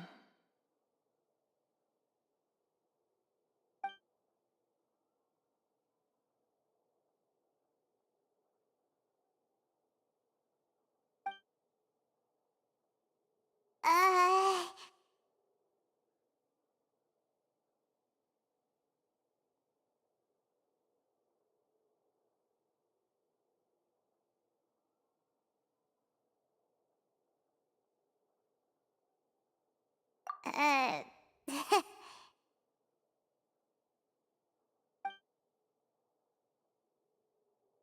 Hey, Traveler. Maybe we should strike up a conversation with the person next to us. Since we're sitting together and the rest of the place is practically empty still, it's kinda awkward if we don't say anything. Ah, you little... Of course you put this on Paimon. Excuse me, I did not realize you felt awkward. I am terribly sorry. I would be perfectly happy to chat with you if that is what you would like. Oh, so you heard all of that, did ya? Boy, you sure have good ears. Paimon thought she was keeping her voice down. Wait, that's not it. Sorry. Paimon's the one who was being rude, talking under her breath like that. So, let's talk, but, what should we talk about? Oh, Paimon's got it. You're also here early and sitting in the front. Are you a friend of Linny's too? A friend, you say? Well, if Mr. Linny would like to be my friend, I would be more than happy to reciprocate. Oh, so you're not friends with Linny then? Oh, this is getting more awkward by the second. Paimon nearly forgot to make her introduction. Nice to meet you. Paimon is Paimon, and this is the Traveler. We just arrived in Fontaine. It is an honor to meet you two. I have heard of your deeds across Tevat. And as required by proper etiquette, I will also introduce myself. Oh, Monsieur Nervillet. What an honor it is to have you here to see my show. Ah, Mr. Linny. I should say it is in fact an honor for me to see your performance in person. Wait, Neuvillette? Could he be... I saw you all chatting just now, but it seems you still don't know who Monsieur Neuvillette is. Allow me to introduce you to Fontaine's Chief Justice. That seat is always reserved for him. It wouldn't be too much to say that he's the symbol of justice and honesty here in Fontaine. Whoa! Sorry for being so rude just now. Paimon had no idea you were such an important person. No offense taken. Being Chief Justice is merely what I do for work. Nearly every person has their usual reserved seat, so I'm not so special, really. And by the way, I should probably let you know, even though I would prefer not to.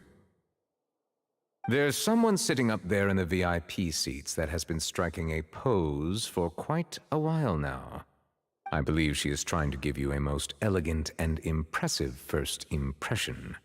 So I think you should take notice of her sooner rather than later. Otherwise, she may become flustered.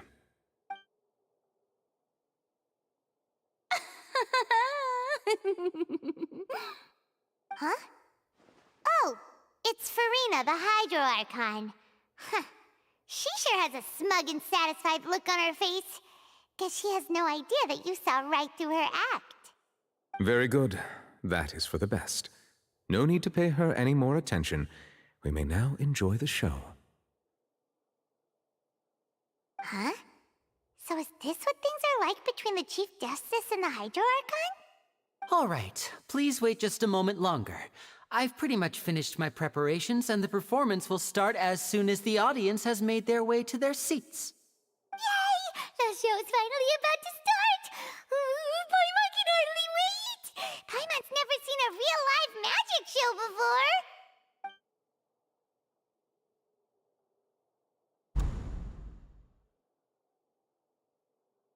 Oh! They're dimming the lights! The show must be starting! Sorry. Paimon will try to stay quiet. Welcome, one and all, to the Opera Epiclese. I am the star of today's show, Linny. And over here is my sister, Lynette, who will be working as my wonderful assistant. Please, let's give her a warm welcome. Hello, everyone. I know she may seem to be a little sleepy right now, but that's just a sign that she's nervous.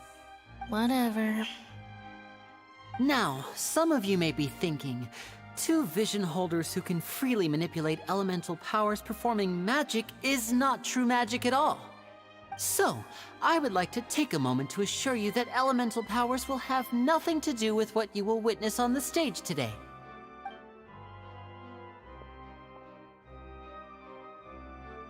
Both Lynette and myself have removed our visions for the show.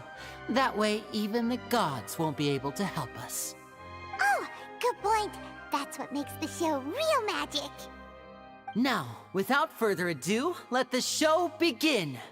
Lynette will now exit the stage to make some preparations. I know you might miss her, but don't worry. She'll be coming right back on stage momentarily. Perhaps in an unexpected way.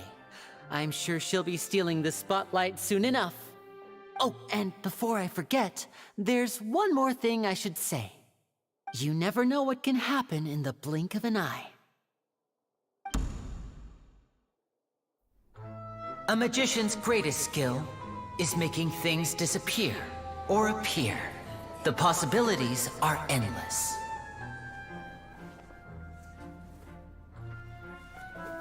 Huh?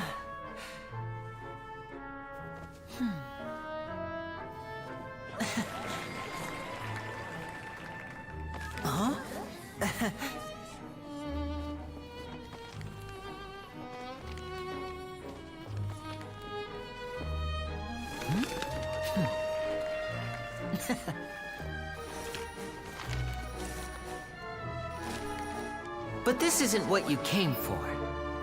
These little tricks, you've seen them all before. So it's time for something truly extraordinary, don't you think? This one's a little tricky.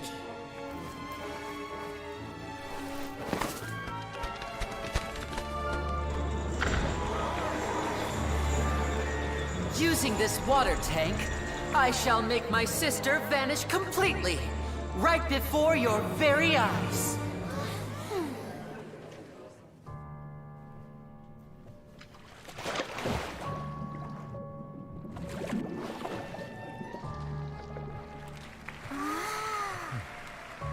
It's actually quite simple. She'll just turn into air bubbles and float right out of the top.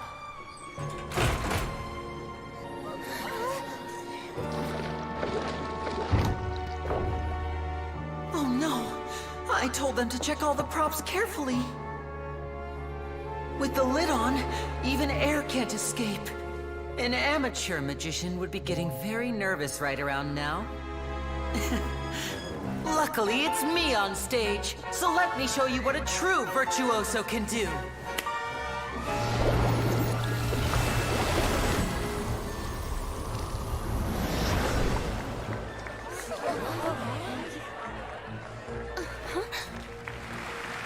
Lynette, are you still there?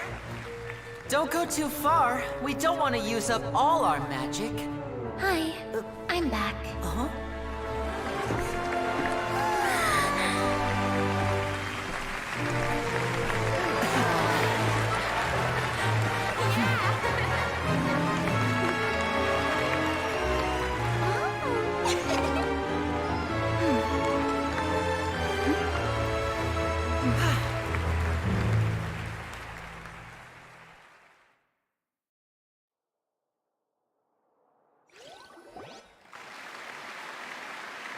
Whoa! What in the world just happened? How did he do that? Paimon didn't see him do anything. Wasn't Lynette inside the water tank? How did she disappear and then reappear out of nowhere? If we could see easily through his tricks, then that would mean that his skills are still lacking. To appreciate magic, you should focus on the show happening on stage, rather than getting caught up in trying to see that which has been intentionally hidden. Guess you're right. Paimon couldn't believe her eyes when Lynette reappeared. Amazing! Thank you everyone. I'm glad you enjoyed that performance. But our magical journey has only just begun. I've prepared even more astonishing surprises for everyone here. The magic of transformation and disappearance can go far beyond what you've just seen. I'm sure many of you are thinking that escaping the water tank was impressive enough, but Lynette is still my assistant after all. In which case, I have ample time to make all necessary preparations. So, for my next trick, I will require the participation of one lucky audience member. Please, if my assistants could bring out the magical boxes now. There are 2 boxes and only 2 boxes.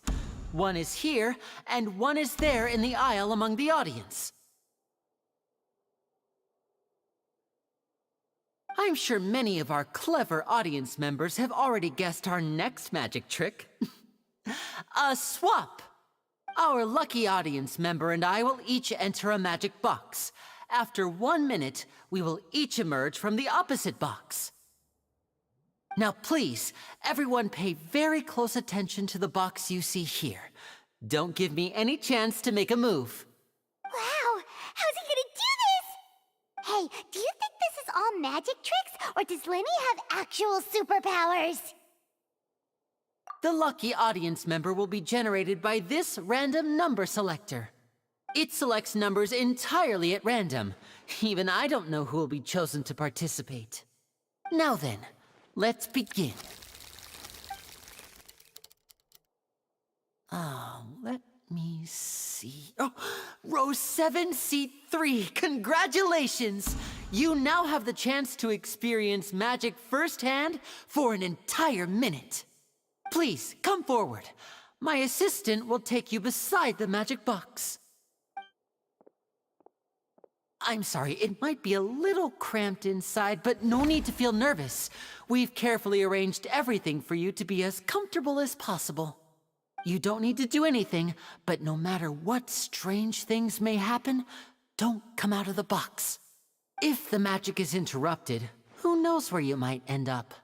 You might even find yourself in the Fortress of Meropide. Oh, okay. All right. Before I enter the magic box, there is one more thing I need to ask the audience to do. Could you all give me a countdown? Like this. 60, 59, 58. Just keep counting down. You can go a little faster or slower if you like. I won't be able to see anything in the pitch black box, so I'll be relying on your voices to know when time is up. Oh, and no tricks now. If you quickly count from 60 in just 30 seconds, then I'll be in a tough spot. Ooh! Paimon kinda wants to count faster after hearing him say that! No, that won't do. I can see it in your eyes. You still can't be trusted. Let's practice together. Come on, repeat after me. 60, 59, 58. 60, 59, 58! That's right, perfect. Keep it going. All right, I'll see you all on the other side once you've finished counting. 54, 53, 52? Huh? Why aren't you counting, Nervalet? I am counting in my head. I think things are exciting enough in here as it is. Merely a consequence of my identity and personality. Do not worry about me. Just enjoy the show. Oh, alright. You looked so serious that Paimon thought you might be feeling uncomfortable or something. 40, 39, 38! Mr. Linney, are you all right in there? Is everything ready? Yes, I'm fine. I'm just double-checking the direction of the magic. It would be a disaster if we get sent to the wrong places. For example, mid-air right above the audience. Even though he's saying that, Lenny doesn't seem nervous at all. Ah, what was that noise? Did you hear it too? Not sure. Anyway, it doesn't seem like anyone's worried about it. 25, 24, 23! What's wrong, Mr. Linney? I can still hear you moving in there. I seem to have accidentally knocked over a decoration. I'm trying to fix it, but it's pitch black in here. I can't tell left from right. Never mind the decorations. There's no time for that. The show is what's important. No, that's unacceptable. I want my show to be perfect. Don't worry, we still have 20 seconds. Hear them counting? 19, 18, 17! It seems things aren't quite going as planned. I apologize, everyone. It feels like you're all starting to count faster, but that's all right. I know it can be tiring to do such a long countdown. 10 seconds and change is still plenty of time. 10! Almost there now. Whew. Swapping two people is harder work than you might think. Even a master magician like me can't guarantee I'll get it right the first time. Hey, wait! Is this the back one? I can't tell. They both look the same inside. Huh? No, that's not it. I'll try again. 7! Hey, slow down! Honestly! 5! 4! 3! Whoops! That doesn't count! 0!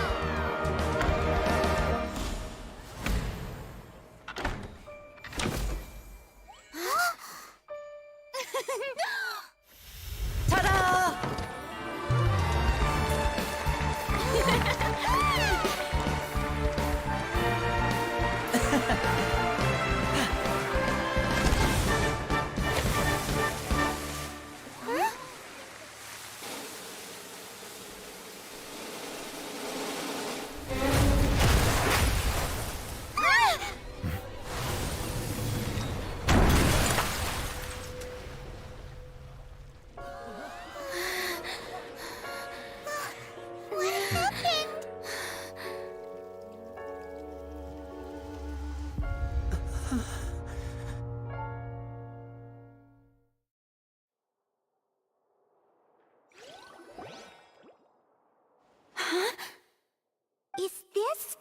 show?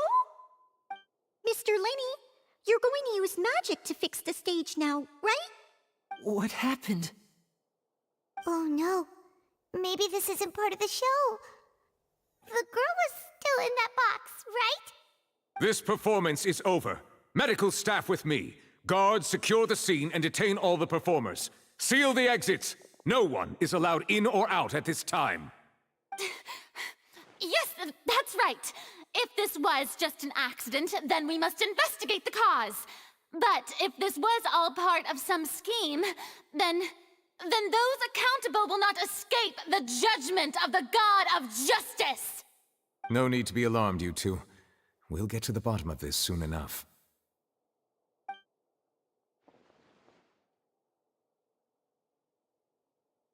Unfortunately, the person who is in the magic box has been pronounced dead.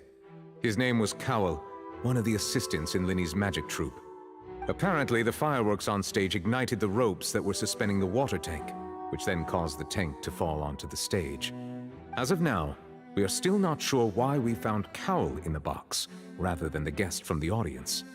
And after an initial search of the area, the guards have confirmed that the girl is nowhere to be found. It appears that this incident was not merely some mishap with the performance. And there are many indications that it is connected with the case of the serial disappearances of young women. The serial disappearances case? That's the case that Charlotte mentioned before. I know the truth. I can see through the whole thing. Really, using such a shallow and obvious mystery as his finale. Did he really underestimate us that badly? I say that our powerful magician, Mr. Linny, is now the prime suspect for the serial disappearances case. Huh? Why me? This whole thing was an accident. No, this all occurred during your magic show, did it not? The missing girl disappeared after being chosen, did she not? The deceased is one of your assistants, is he not? Now that I think about it, that whole speech about magicians making things disappear was nothing more than a provocation, a bald-faced challenge. That can't be right. How can Linny do this? He was in the box on the stage the entire time. We could even hear his voice. Besides, before the show, he told us that he would like to catch the criminal behind the disappearances. He couldn't possibly mean catching himself. Save discussion for a later time, please. Lady Farina, may I assume that your comments just now constitute an accusation against Mr. Linny and his associates, and that you are pressing charges? Huh? I just think that he... Well, I think it might be a little early to talk about formally pressing charges. But what Lady Farina said just now makes perfect sense. Looks like she's gonna personally deliver justice. A kidnapping and murder carried out under the cover of a magic show. Lady Farina said it all. I mean, of course, my dear people. But what excites me even more than the obvious truth before our eyes is the opponent I'll be facing. That's right. I mean you, Traveler. You'll support Linny, won't you? After all, he was the one who helped you the first time we met. Then there's no problem at all. You know, the Traveler and I already had a duel the first time we met. But with Linny's help, our little duel ended in a draw. But draws really are the most boring possible outcome. So, no more draws. Between the two of us, there must be a clear winner and loser. And what better place to hold such a riveting showdown and decide the true victor than here, on the grandest of stages, the Opera Epiclese. Huh. It wasn't a draw. She obviously lost last time. I understand. Charges have now been pressed, and as such, a trial is in order. Well, Traveler, seems Lady Farina has set you in her sights. But putting her dramatic rhetoric aside for a moment, I would like to ask you, are you willing to act as Mr. Linney's attorney and defend him in this case? Very well. The trial will be held a day from now in the Opera House. Both sides may investigate the scene to build their cases and search for the truth. Linney and his troupe are all potential suspects and shall remain within the Opera House. The audience may begin to leave in an orderly fashion once they have been cleared by the guards. A day isn't that long. Let's see what kind of case this big-shot Outlander can build in such a short amount of time. I'm really quite looking forward to hearing it.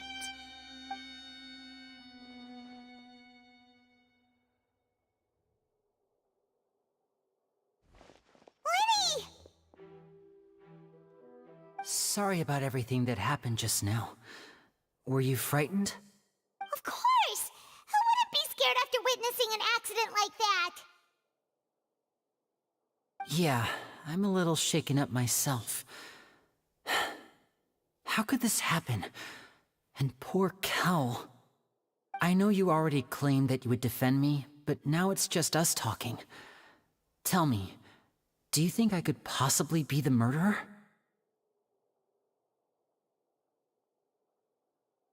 Good to hear. Thank you so much for trusting me. I'm sure everyone sees me as the biggest suspect at this point. But if you ask me, the whole thing is mysteries layered upon mysteries, such that all that's left is confusion.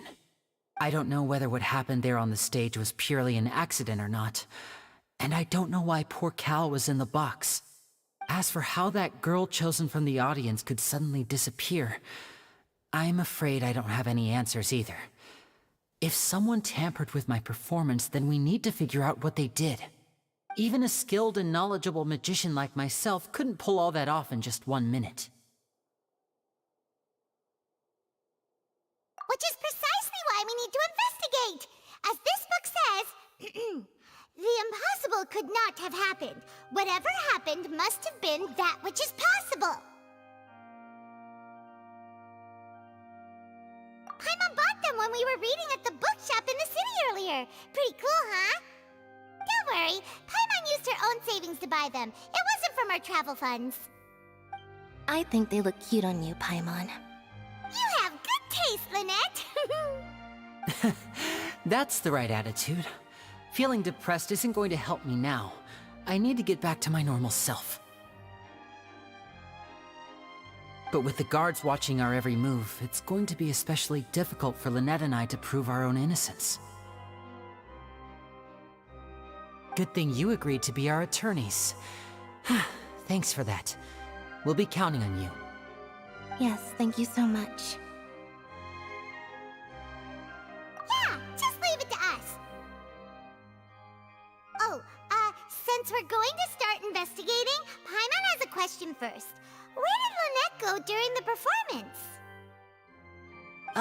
Well, I'm afraid that would involve some of our essential trade secrets as magicians. The secrets behind our magic are past saving, Linny. I suppose you're right. The truth behind our tricks is going to be important evidence that will be weighted during the trial. 'Tis truly a pity. As a magician, our magic show is a work of art. We've poured countless hours and spared no effort in perfecting it. But if revealing our secrets will help you uncover the truth behind what happened, then it will be well worth it. We should go somewhere else if we're going to discuss our magic tricks. We'll go speak with the guards, and in the meantime, you can go investigate the stage and the seating areas.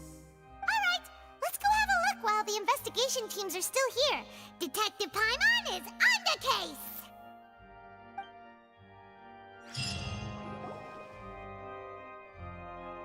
Hello, officer.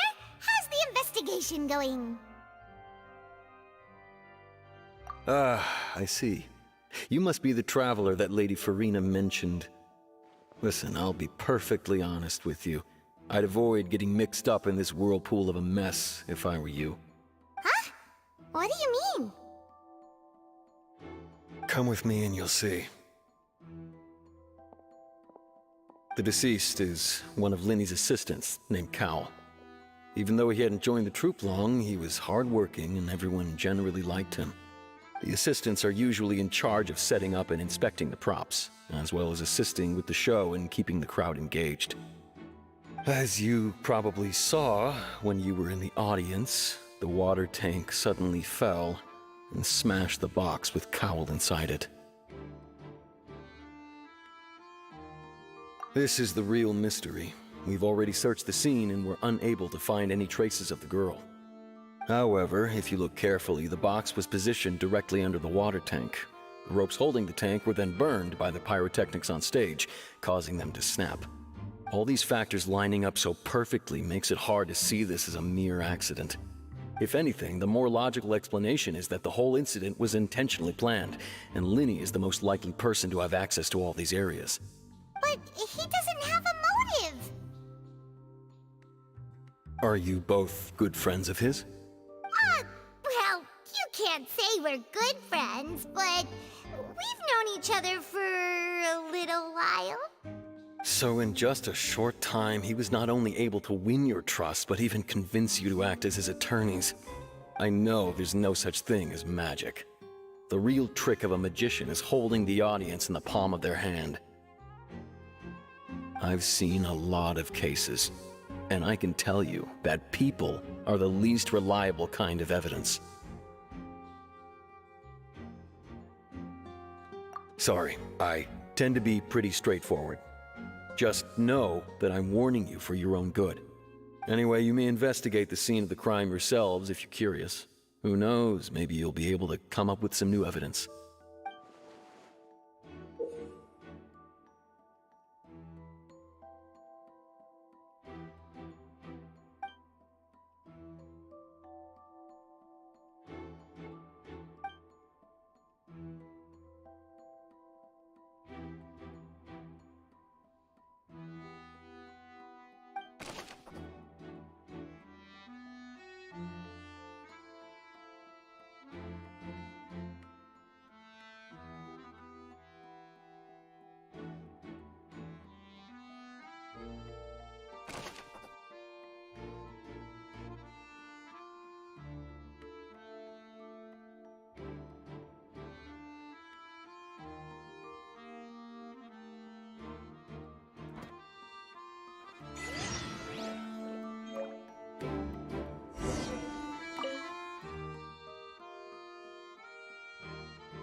Hello there.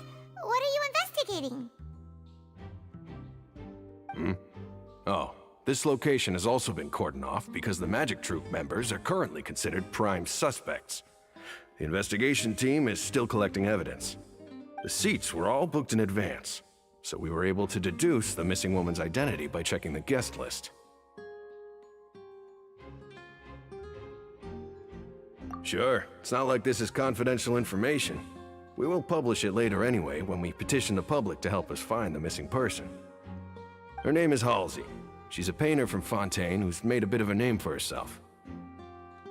Apparently, she wasn't a regular at the Opera House, but she'd been feeling some pressure with her work lately, which made her decide to come see the magic show. The Magic Troupe members all claim not to know her, and we have looked into her social connections. It seems that she has no personal grievances or conflicts of interest with the suspects. Simply put, she wasn't related to the Magic Troupe at all, which matches the features of the previous serial disappearances. Were the victims of previous cases also chosen at random? That's how it seems to us, in any case. Apart from the fact that they were all young women of around the same age range, there really weren't any other connections between them. Okay then. No need to be so formal. If you do happen to see the missing girl, please be sure to contact us. It is of utmost importance that we get to the bottom of these disappearances.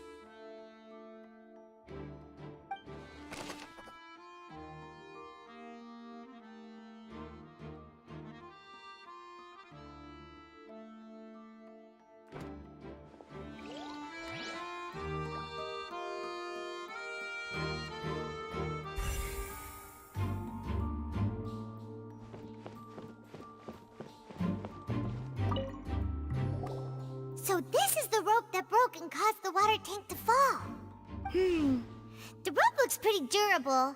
How can it be burned through so quickly by fireworks?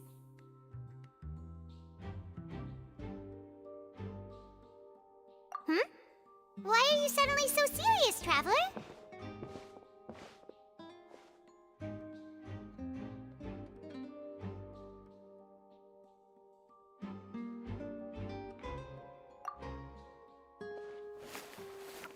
Whoa!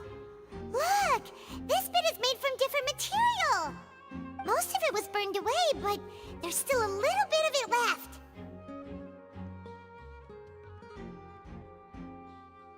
Huh. So if a rope meant to hold something was made with that kind of material in it, then that means... Wait! Paimon should write all this down! Let's take notes!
The investigation team has some new findings. Turns out there's an issue with the random number selector after all. See, I told you. What if the machine picked some big guy's seat? You think the murderer would have still made his move then? Sorry to interrupt, but we're helping Linny and Lynette with their side of the investigation. What were you saying about the number selector? There's something wrong with it? You're trying to help them? That'll be a tall order. Linny used the machine to pick a random member of the audience during his performance, right? The lucky girl that later disappeared. Well, we thought there might be a serious problem with the machine, so we had it taken away for further inspection. It turns out that the seat number it picked wasn't random at all. The machine picks that same number every time. I'm sure you already know that you have to make a reservation in advance to get a seat, regardless of whether it's a trial or some performance. In other words, Linny knew who would be sitting where from the very beginning. That much checks out. Linny reserved our seats for us, too. Bet you see why I was saying it'd be tough to make a case for Linny. Even though it's bad for Linny's case, Paimon had better write it down.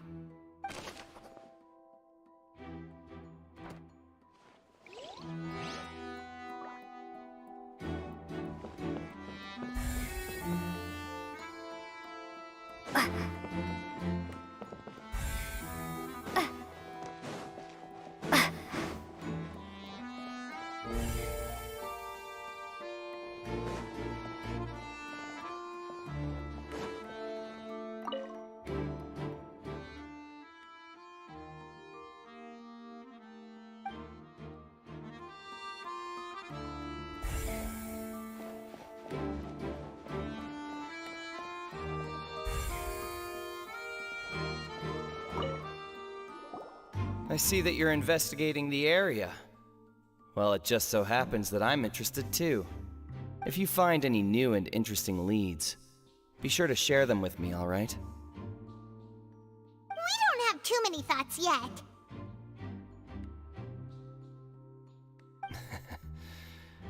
Then why don't I tell you my hypothesis first? The way I see it. And I'll start it with that loud thud. The thud? Oh, you mean the sound that happened during the countdown? Yes, exactly. It wasn't terribly loud, but I suspect that most people heard it.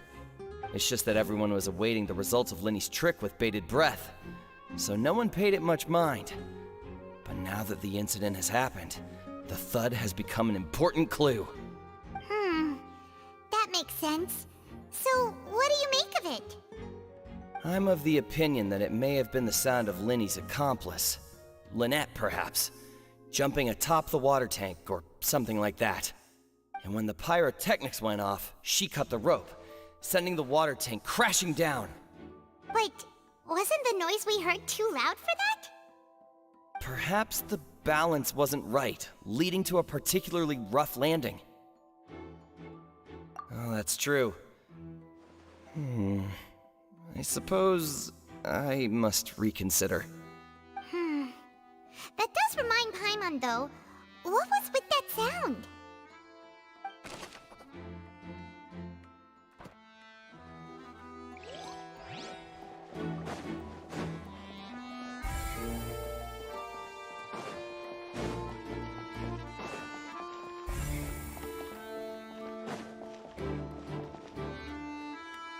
Linny's still talking to the guards. It seems he'll have a lot of explaining to do. I think someone will be assigned to monitor us later, but that's alright.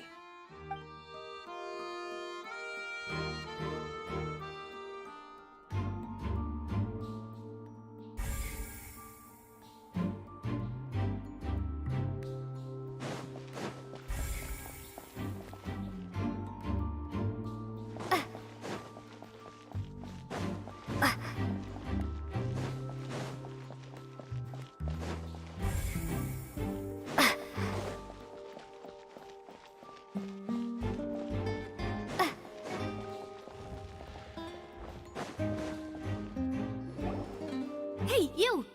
Yes, both of you! Over here! I've been keeping an eye on you for a while now. Huh? You mean us? That's right. If I'm not mistaken, you're also among those who wish to cut down the thorns and pursue the truth. No? And by the looks of it, you're not from Fontaine. Well, you're right on the more about that one, but who are you? Have you never heard of the Spina di Rosula? From mediating disputes and providing protection to solving conundrums, you name it, Spina di Rosula does it. And I, Navia, have the honor of being its renowned president. Though those who play by our rules call me boss. I'm Silver, her attendant. Pleased to meet you. And I'm Melus. Demoiselle's various daily needs and affairs are under my purview. Huh? Boss? Demoiselle? What gives with the names? Well, I am the second generation president. Melus and the others are still used to my previous title. My apologies, Demoiselle. Should you prefer, boss, I will endeavor to use that instead. No, no need. You don't have to call me boss. Just Navia is fine. Okay, if you say so. Not that we're members of Spina di Rosula anyway. All merely trifling details. Never mind. Now, back to the situation at hand. That's right. I've always kept an eye on the serial disappearance cases. My interest stems from a matter back from my father's time. Judging from the look of things, I find Linny an unlikely mastermind. Really? We think so too! That's why we're looking for clues now. But how did you come to that conclusion? Intuition, naturally. My unparalleled intuition. Noirceur was quick to point the finger at Linny without any decisive evidence whatsoever, wasn't she? But that's not uncommon for her. If you remember, the Justice had to interrupt her and ask if she was pressing charges just to keep her from getting carried away. Anyway, a trial begins the moment someone levels charges. And, of course, there was no way Farina was going to back down in that situation. Sounds more like you just don't trust the Hydro Archon.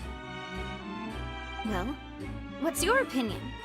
I must admit that she can be interesting at times, but liking her doesn't mean that I'll blindly agree with her.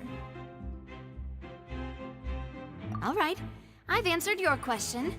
Now, it's time you answer my— Wait a minute! Did that answer count? Well, I say it does.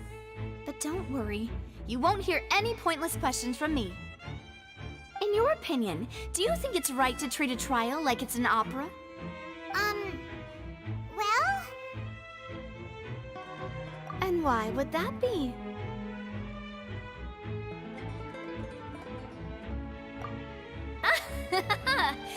See, Silver and Malus? I told you they'd be different. Most astute of you, demoiselle. I too think that the Traveler's response was most excellent. No matter how wonderful the script or how fervent the audience's expectations may be, the trials that go on stage here must be based in fact. And if that can be done, boss, then... All right, that's quite enough, Malus. Anyway, I like your answer. You passed with flying colors. Now, I need to make some preparations, following which our joint investigation shall commence.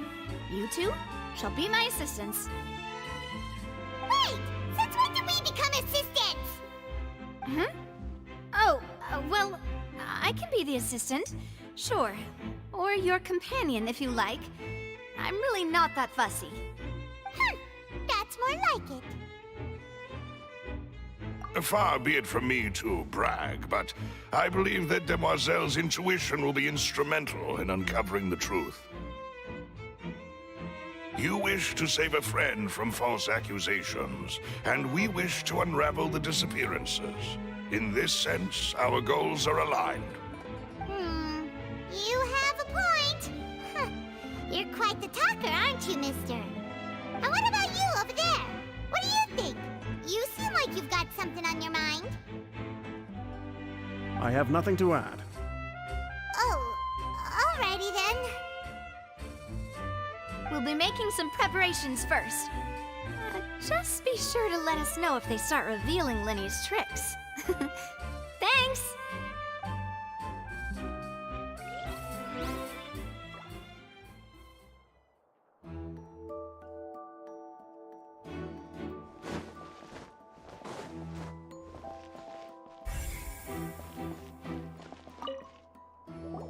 Sorry, but no one can freely enter or exit the Opera House at the moment. If you wish to leave, you must register your identity with us first. No, we're not leaving. We're representing Linny and Lynette as attorneys, so we're investigating the case. Were you always guarding this entrance? Yes, after the Chief Justice gave the order, everyone coming in or out must undergo a strict inspection. So, the missing girl couldn't have left from here. At least, not from that point on. I doubt there was much opportunity then, either. How can you be so sure, Well, because I was in charge of security near the entrance at that time. I couldn't see Linny's performance from here, which was quite a shame. Just my luck. But still, I did not abandon my post, and I stayed put no matter how loud the applause was. If someone had so much as even approached the door, I would have noticed it, let alone if they had tried to leave. We Melazines are good at that sort of thing, you know. So, it's safe to say the girl couldn't have left through here. Alright, thank you for your help. This will be useful info.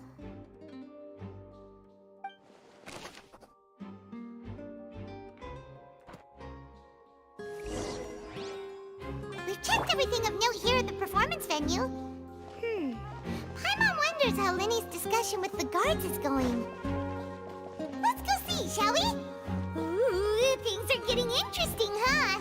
We're about to see how magic is made.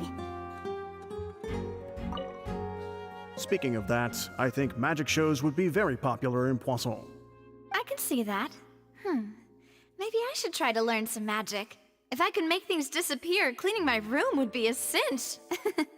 You need not worry about such things, demoiselle. That falls... Oh, right.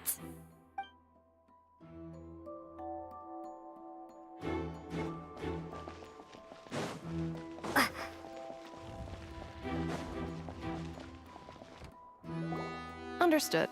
Then I will be going with you. Just so you're aware, I will be monitoring your actions and making notes as necessary. Very good. Thanks for being so agreeable. I'd pull a rose out of my hat as a gift for you if I could. You may spare the pleasantries. I'm just doing my job. You've arrived. Who's this? Me? I'm Spina di Rosula's guardian angel. If you've got a problem, I've got the firepower. Sorry, I got a little carried away there. Call me Navia. I'm a partner of theirs, and will be helping investigate this whole situation. And these are my companions. Would you mind if they join as well? Fine by me. Oh, new helpers? I would be most grateful. Well, let's just say we're tagging along. It's not every day you get to see the secrets behind magic performed on such a large scale. I appreciate your kind interest. Come with me. We'll be heading below stage. Huh? Below stage? Yes, a world of secrets is hidden beneath this magic box, prepared specifically for this switcheroo trick. But before I reveal everything, you should have a look first. Notice anything strange here?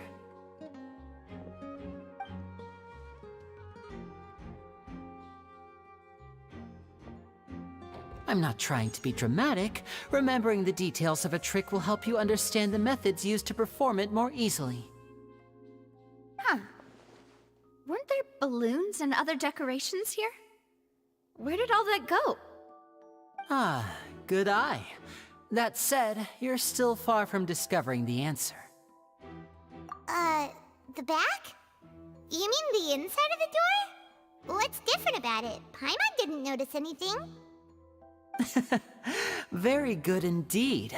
I thought you might not be able to catch that, given that you were sitting in the first row. The back of this door was patterned. Those patterns are now gone, replaced by a smooth wooden board. So, if you put 2 and 2 together, what do you get? Exactly. All right, let's go. I'll tell you how it works as we head down.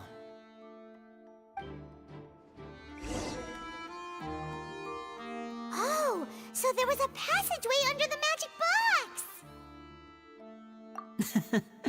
I knew you'd figure out most of it as soon as you saw this place. The 2 magic boxes are positioned right above the 2 entrances of the tunnel. See this flatbed trolley?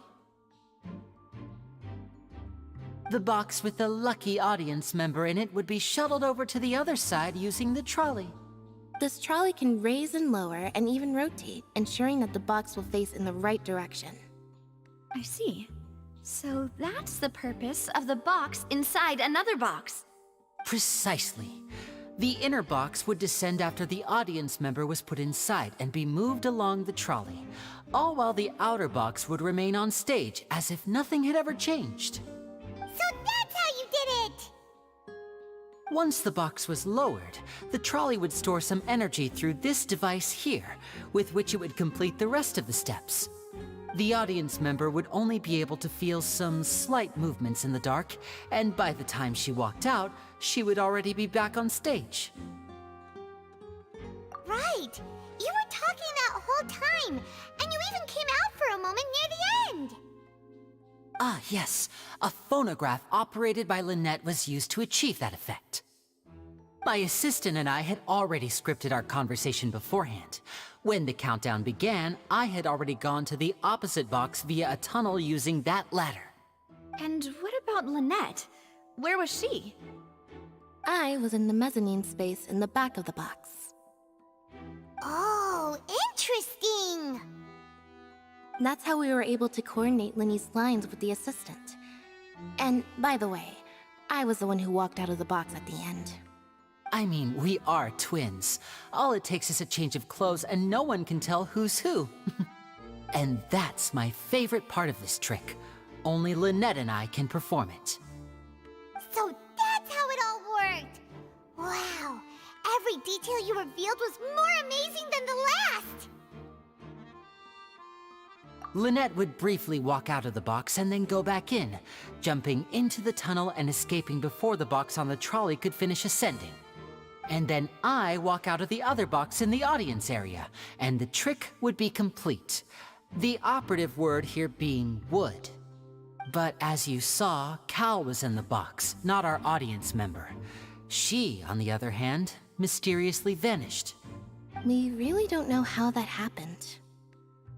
If not for that interlude, this would have been an astonishing trick. I probably never would have figured out how you pulled it off. And yet, to think that someone was able to use this magic trick to commit a crime. Could we have a look around? I think we can come up with some more leads. This is the scene of the crime, so Lyney and Lynette are not permitted to stay here. I'll escort them back up. Yes, of course. No need to be so strict now. I won't disappear into thin air, you know. Thanks, everyone. We're counting on you.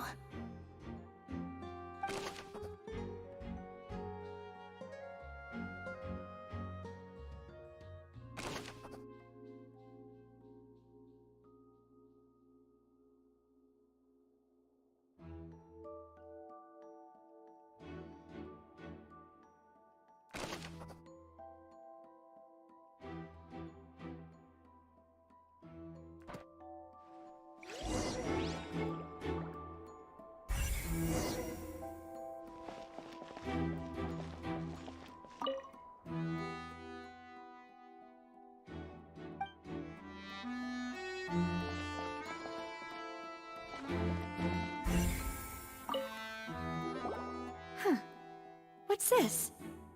Looks like a hook tied to the end of a rope. Huh?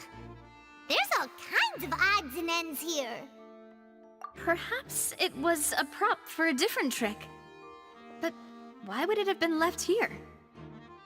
Whatever it is, let's make a note of it first.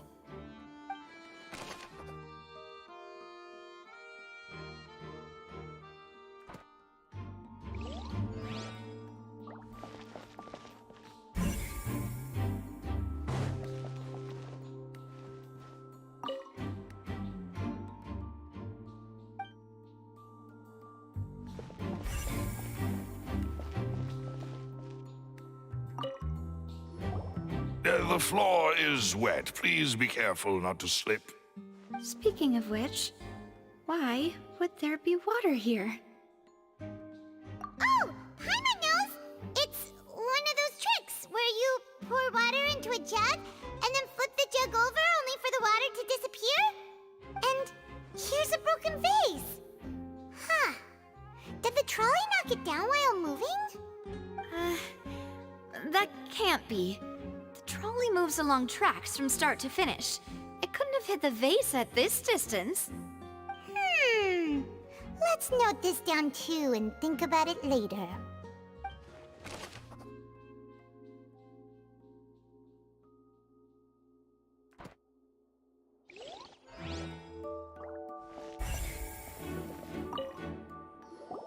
Oh, these are the clothes that the lady chosen from the audience was wearing, right? Her clothes are here, but she's nowhere to be found. Right! And do you really need to do that if you're kidnapping them? Ugh, this is so confusing. Paimon doesn't want to be a detective anymore.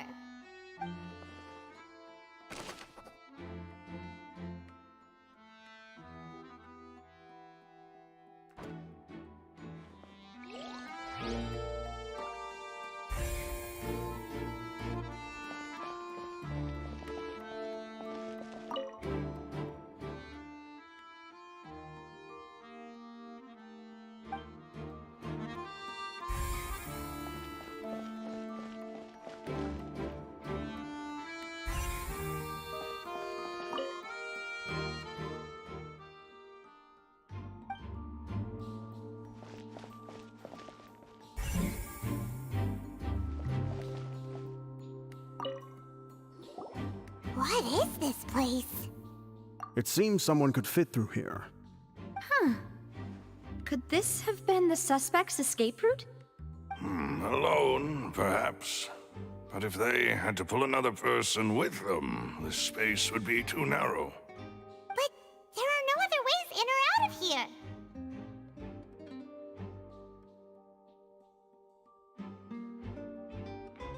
Oh, you're right! Let Paimon write that down.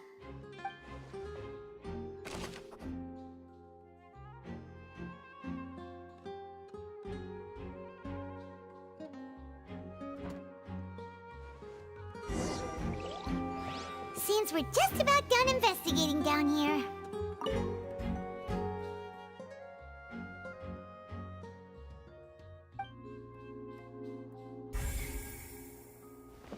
Yes. Let's head back up.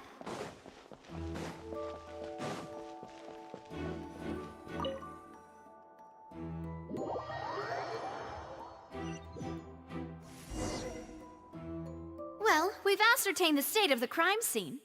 Let's find a place to sort out our findings once Malus returns.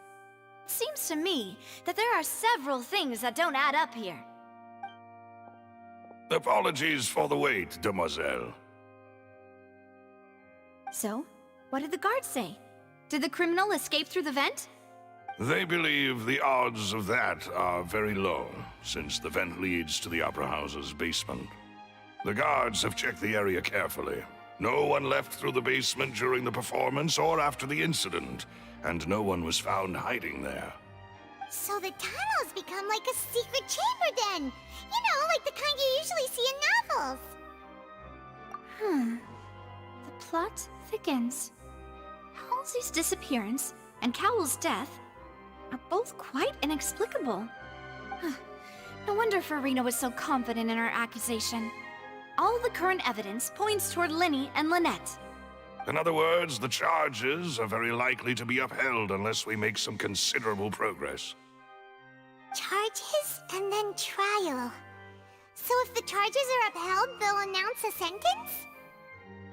That's right. This is how a trial goes in the Opera House. During the proceedings, the Chief Justice and the Oratrice will hear statements from both sides. That's right. This is how indemnitium is produced. The statements from both sides, the defenses from attorneys, witness testimonies, and even the audience's emotions will all be projected on the Oratrice. To put it simply, it's as if the Oratrice has its own will, and is a judge in its own right. This also precludes any kind of favoritism on the part of the Chief Justice. Not that this has ever happened anyway. Once both sides have finished speaking, the Chief Justice will make his final decision. This, too, will be used by the Oratrice as a reference. Then, finally, the Oratrice will be consulted by officials. The result it returns is the will of justice itself. Huh? So that machine is the one that actually decides? Paimon thought Neuvillette called the shots. In practice, there is very little difference. Both have always come to the same judgment, which is why people have great faith in the Chief Justice. Ah, yes, the guards also asked me to convey that none of us will be allowed to leave this place before the trial. Huh? Why? Because we've chosen to act as the twins' proxies. That makes us persons related to the case. They're concerned that we might be colluding with outside parties, or that we might find outside help to disrupt the case. And even if that were not so, it could prove problematic if we happen to spread key information about the case ahead of time. I'm ready to break out at any time. Whoa, whoa! There's no need for that! Paimon thinks they have a point. That said, are they providing food? Of course. I just hope you don't mind the lack of options. I'm afraid that catering to all tastes is not in the cards, nor is... In that case, let's just sort out our findings together here. Pity. I was hoping to take you to try some of Fontaine's famous desserts, too. I mean, what better way to properly think through our findings than over some tea and sweets? Huh. Breaking out suddenly doesn't seem like such a bad idea after all. Just kidding, just kidding. Paimon will still do her best, even if there are no snacks. What do you mean, no snacks? Of course we'll have snacks. If we cannot buy some, then we'll simply make some. Huh? Here? But how? Understood, demoiselle. Everyone, please come with me.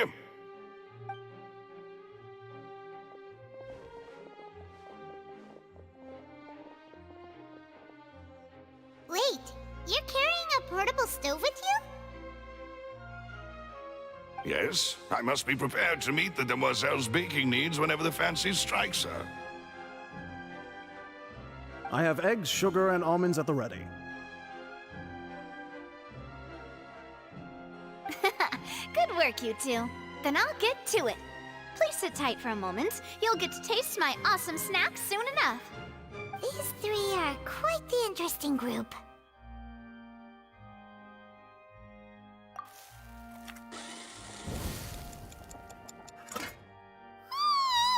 And Paimon thought it smelled good while it was still in the oven! Oh, it's even better now. Paimon can't stop drooling. From the way you had these two guys carrying all that stuff around, Paimon thought you'd have them do more during the baking process. But you ended up doing the entire thing by yourself! Beating the egg whites, grinding almonds, everything! I was applauding. And I was giving encouraging smiles. Paimon was just thinking, aren't you worried about getting your fancy dress dirty beating egg whites and baking like this? Well, I don't think it's carved in stone anywhere that fancy ladies can only read books, sip tea, ride horses, and play the piano. I just really enjoy making snacks. Don't underestimate beating egg whites, by the way. It's a real arm workout. You also need to beat them to just the right consistency, or your macarons will crack. Anyway, give these a try, fresh out of the oven. There's 3 for each of us. Only 3? Well, eating too many sweet treats might send all that sugar to your head. You wouldn't be able to think clearly about the case on a sugar rush, would you? Tea is ready to be served as well. This is Demoiselle's favorite, strong black tea with a floral fragrance that clears the mind and lifts the spirit. No need for concern. I'm merely doing as I should.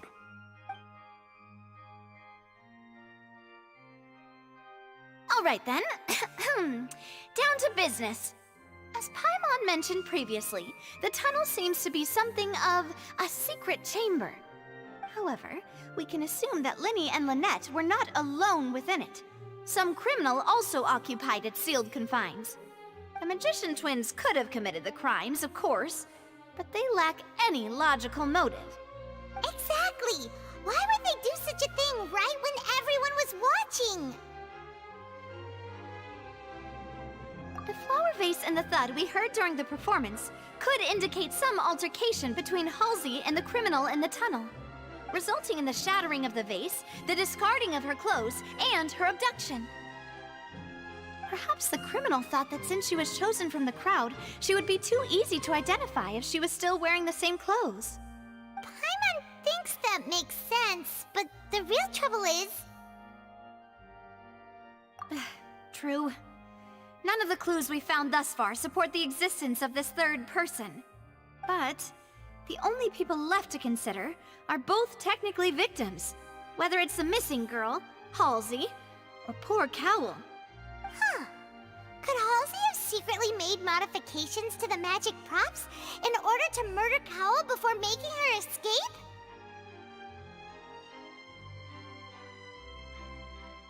That's right. And even if she had tampered with the setup, she would need to understand the entire trick to pull it off. Nor does she have any motive. The guard said that she has never had any dealings with the Magic Troop's members. Were we not thorough enough in our search?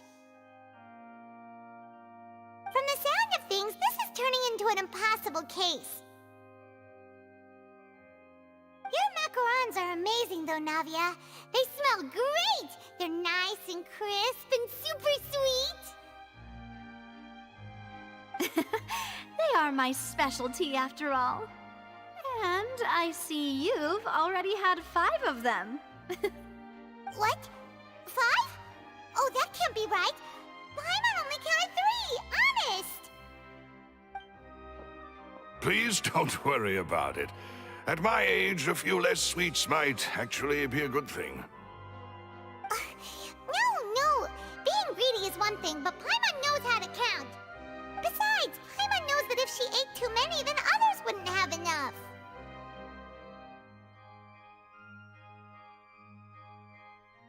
Wait, even you don't believe Paimon? How could you? If Paimon ate those 2 extra macarons, then may they turn into stone in her stomach! All right, we get it. Well, I suppose one of us might have gotten too engrossed in our chat and eaten them by mistake. No big deal. Malus, set up the stove again, if you would. Huh? What are you doing? Making sure everyone gets 3 macarons, of course. Exactly. We don't want to trouble you. As you wish, demoiselle. And I have the egg, sugar, and almonds. Well, this really is your hobby, huh?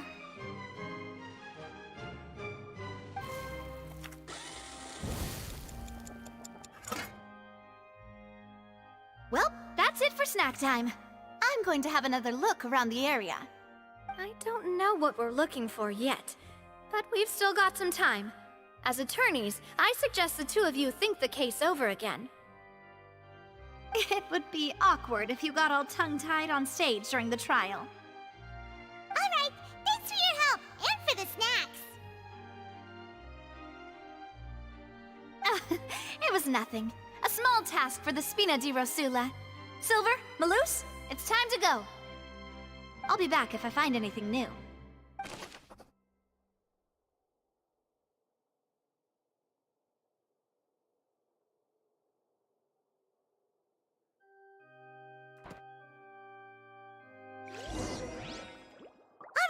It's time to put our heads together. We've got to get our defense ready for the trial. Oh, it's probably gonna be a long and difficult case. There's no...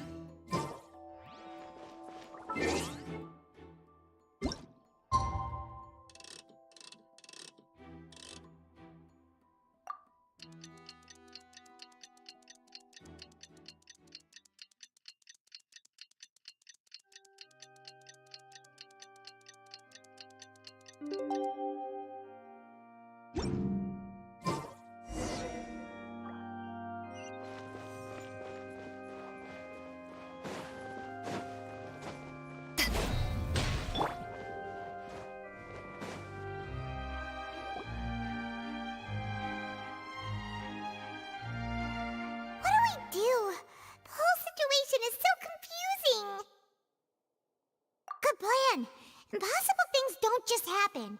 We'll get to the truth one way or another. Just relax. Even if everyone else suspects Lenny and Lynette, at least we will be supporting them from the stands. Besides, I doubt Farina understands any more about what happened than we do. Thanks, Navia. Well, we'll be going then. Best of luck to you.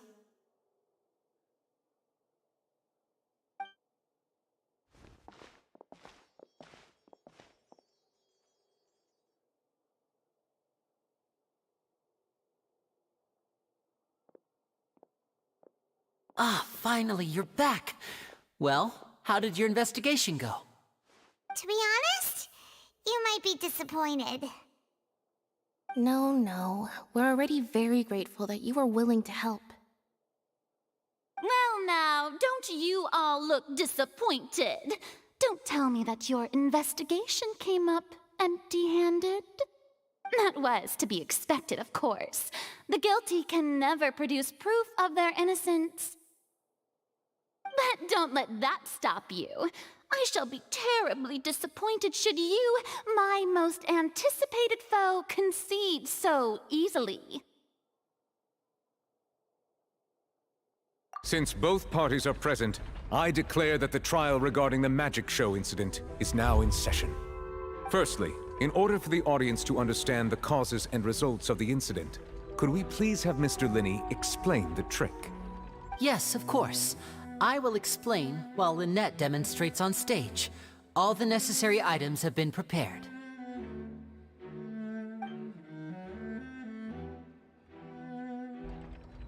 Thank you, Mr. Linney. In that case, I take your statement to be that you ran to and remained hidden within the magic box in the audience stands once the trick began, and thus could not have committed the crime. Is this correct? Yes, that's correct, Your Honor. In that case, I call upon the prosecution. Lady Farina, do you wish to refute his statement in any way? Why, of course I do. Allow me to take the first shot and break this case wide open. Mr. Linney is clearly lying. There is no way you could have been in the box the whole time if you were to abduct Halsey and murder Cowell. In fact, I'd say you were hardly in that tunnel at all. That is simply your hypothesis based on the presumption that I'm guilty. Oh, is that so? And if I may ask, what did you hear while you were inside your box? The roaring countdown of the crowd, of course. That's how I kept track of the time and built anticipation for the finale. And you didn't hear anything else at all? Nothing that might leave an impression of any kind? No, nothing. I see. But when the count reached 30 seconds or so, there was a thud. One so loud that I believe practically everyone heard it. Huh? Hey, hang on. Something's not right here. Yeah, I'm sure he could have heard a noise that loud from inside the box. I was right by the box, and I definitely heard the thud. Look at those scales. Could those mean... Well then, ladies and gentlemen, allow me to use the words of the magician himself. You never know what can happen in the blink of an eye. Indeed, it seems his alibi can also collapse in the blink of an eye. Of course, I have armed myself to do far more than smash your alibi. Confidence cannot go unfounded, and my foundations are rock solid. Tell me, aren't you and Lynette actually from the House of the Hearth? The House of the Hearth? No wonder they did something like this. So the serial disappearances were the Fatui's doing. Now it all makes sense. I've got a feeling that what happened on stage probably wasn't just an accident. That's irrelevant. Our identities have nothing to do with what happened. Indeed. Then perhaps you could tell us everything that happened during that 1 minute. Your first priority is to prove yourself innocent after all. I'm sure there is little that needs to be kept secret now. Unless your script already has holes in it. The Outlander is speechless. My, oh my, don't they look flabbergasted? Now comes the infighting and discord, I suppose. This was almost too easy. Good thing I made all those preparations. Seems the all-nighter I pulled last night is really paying off. Hey, Linny! Why didn't you tell us this before? Order! Order! Mr. Linney, allow me to re-establish the facts. Lady Farina has raised 2 points. First, when the thud was heard in the Opera House, you were neither in the box nor the tunnel. Second, you and Ms. Lynette are both members of the House of the Hearth. Are these claims true?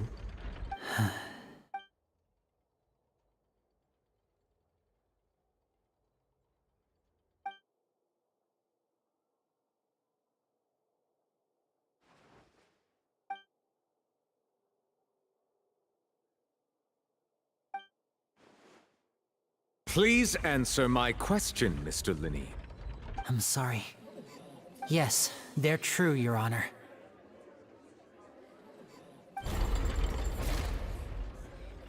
I knew it! Well, that's it. We might as well move on to the sentencing already. What should we do now? Granted.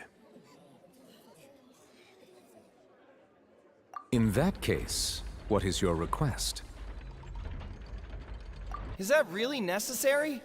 They're already as good as guilty. The defendant deceived their own attorneys. What is there left to discuss? Order! Order, I say! Your request is reasonable, and we shall adjourn. This trial will reconvene in 1 hour. So you would stick to Mr. Linney's defense even after knowing what you do now? You certainly have more professionalism than I thought. In that case, my dear audience, let's allow the joy of victory to steep for a little while longer.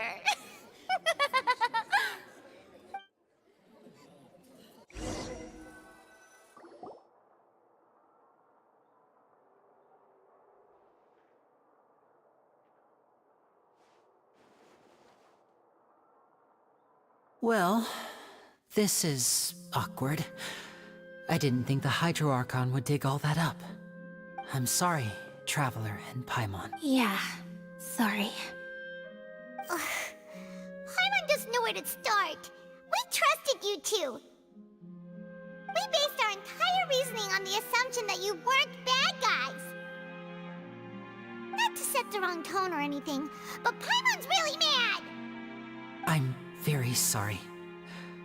I know you're angry, and reasonably so, but please, let me explain. I know you've clashed with the Fatui several times before. I wouldn't be surprised if just hearing the word is enough to make you upset. But our organization is very, very large, and the Harbingers have very different personalities and goals. Right now, we want to save people. As many as we can. That's right. I'm sure we're on the same page when it comes to this nation and the disaster that its people might face. I knew if it weren't for our respective identities, we could become good friends. That's why I didn't wish to flat out lie to you, but chose to hide some details instead. The truth is very important, but being completely transparent about everything would see us spending more effort than we need to.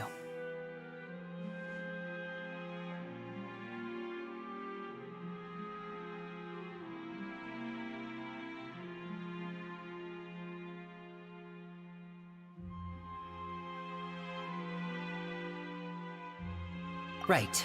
So, you be the judge. Heck, if I were you, I fear that I'd even struggle to trust me at this point. You met a Fatus who works as a magician, a trickster by trade. All by coincidence, too. But still, I'm asking you to trust me. I am no criminal. At least, not in this case. Sorry. Please forgive us. Well, you both say that, but... Right, let's hear your answer first, and no lies now! Of course. I'll answer any question you ask.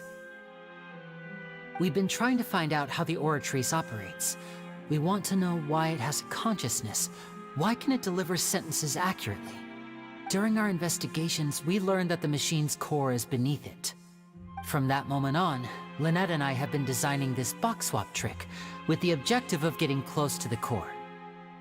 Is that why you needed a whole minute? That's right. In truth, the audience would take about 75 seconds to count down from 60, while I would only need 15 to get to the opposite box. So, after jumping into the tunnel, I accessed the Opera House basement via the vent, and went to investigate the room in which the core is stored. That air vent was created during the construction of the tunnel specifically to execute this step. Well, nothing. As soon as I reached that room and was about to investigate, I heard someone's voice. Which should have been impossible, of course. I was quite certain that I was the only one in the room. That voice seemed to recognize me and tried to speak to me. I chose to err on the side of caution and retreated the way I came. On the way back, I saw the broken vase and the clothes on the ground, but the countdown was almost finished, so there wasn't time to give it any thought. After that, the homicide occurred just as you saw. Well, that explains why you didn't hear the thud. Because of that prophecy I told you about, of course. We must know all we can about this nation's secrets in order to deal with that prophesized crisis. That's the only way we can save everyone. So, there you have it. The whole truth. I swear, I didn't hide anything from you this time. It was never my wish to proceed under this cloud of mistrust either. But like I said earlier, you can be the judge. If you want to leave because you don't trust the Fatui, there's nothing I can do to stop you. Well, Traveler, you decide. Paimon will follow your lead however you choose.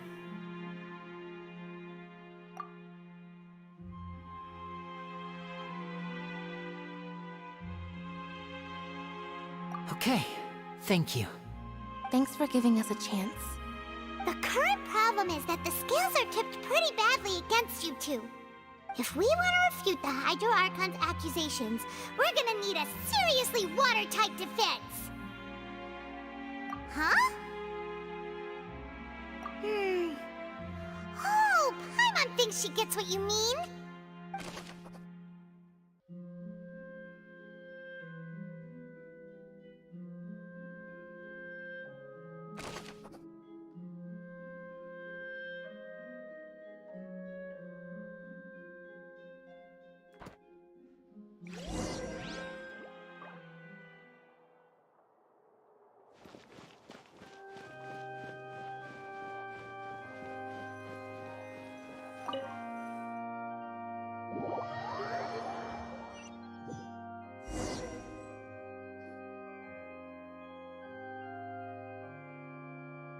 Both parties have returned to their positions. Let us continue the trial. When last we left off, Mr. Linney acknowledged the new evidence presented by Lady Farina as fact. Therefore, Lady Farina may continue stating her reconstruction of the events.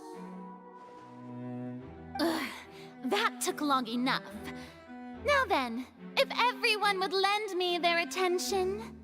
At this stage, let's revisit that scene from Linney's perspective.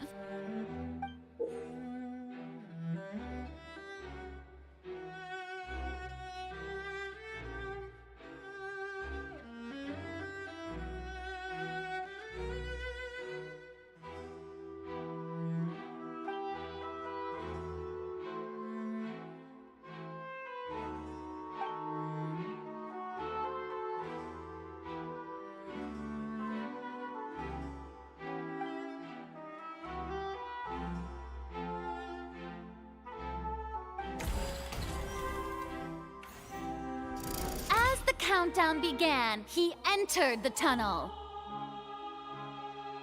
When the flatbed trolley passed, he opened the box and got into an altercation with Halsey, which caused the loud thud. He did not realize that the sound could be heard by everyone in the opera house, which is why he claimed earlier that he could not hear the sound. Finally, he used the vase to knock her out, before making her change clothes to prevent others from recognizing her. At this time, Cowell arrived in the tunnel, having heard that strange noise, and caught Linney red-handed. So Linney proceeded to knock him out too before stuffing him into that box. Afterward, Linney passed the unconscious Halsey to his accomplice through the magic box in the audience stands, before operating the devices such that Cowell's death would be ruled an accident. And there you have it. That's the truth behind what happened. Does the defendant's side have any objections to Lady Farina's description of the events? The key to refuting Lady Farina is the order of events. What Linney experienced and what he saw.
Seems this won't produce a particularly effective rebuttal.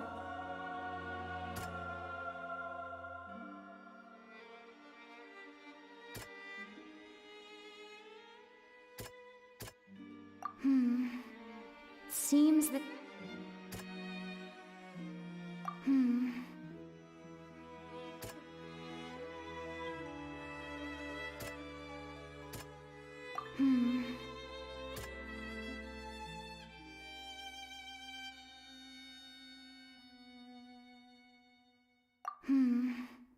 Seem...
Linny went to the room that contains the Oratrice's core. This is the actual truth.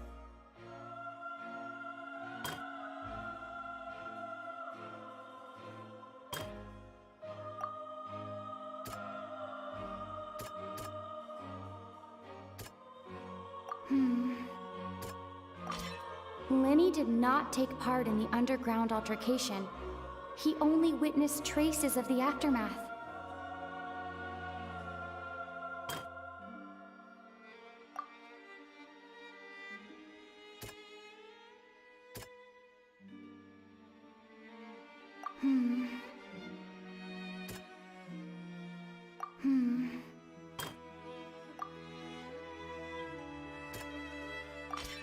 According to Linny, he left via the vent after entering the tunnel.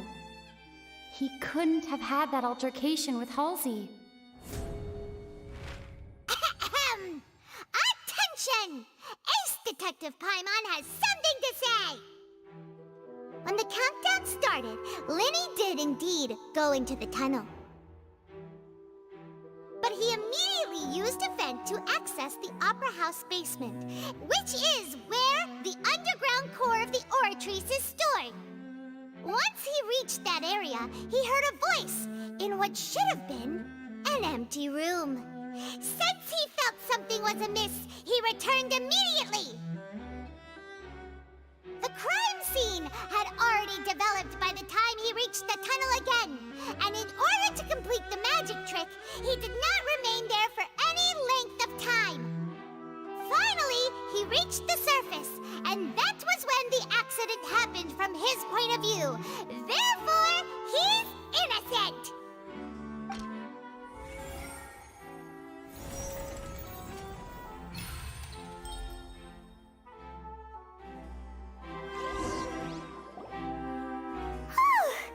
Paimon did it! Paimon actually managed to say all that! Wasn't it awesome? In other words, you believe that he knew nothing of the incident? That's right!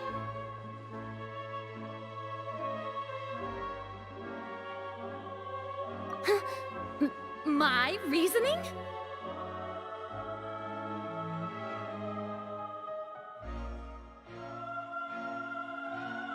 If that's the case, then if Cowell hadn't entered the tunnel, who was the entire setup meant to kill? Assuming Assuming that what you say is true, Linny only needed to kidnap the young girl to cause a new disappearance case. What would the point of killing someone on stage be? Oh, they have a point. That's right, you tell them! And that's why they're partners of mine. They've managed to turn things around. Oh, well, your denial is very strident, I'll give you that. But what proof do you have to back your claims?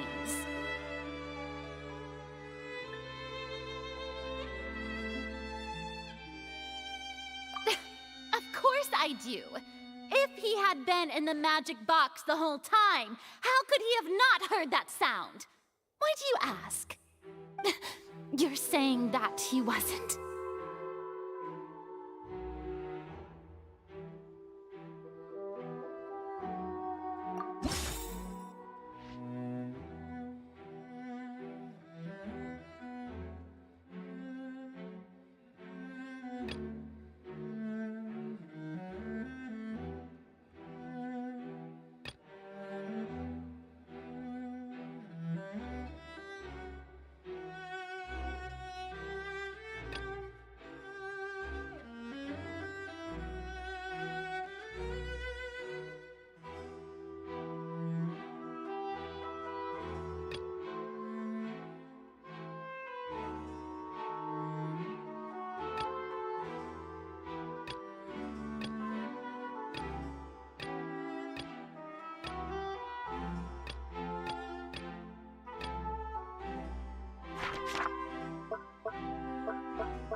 Are you sure we don't need to give this more thought?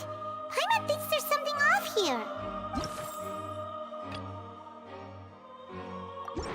That's right! Linny wasn't in the box or in the tunnel. That's why he didn't hear anything strange during the performance. This means that when the crime happened, Linny had already entered the basement via the vent. The same clue you used to disprove his alibi has now become the best proof! How do you like that? Well played.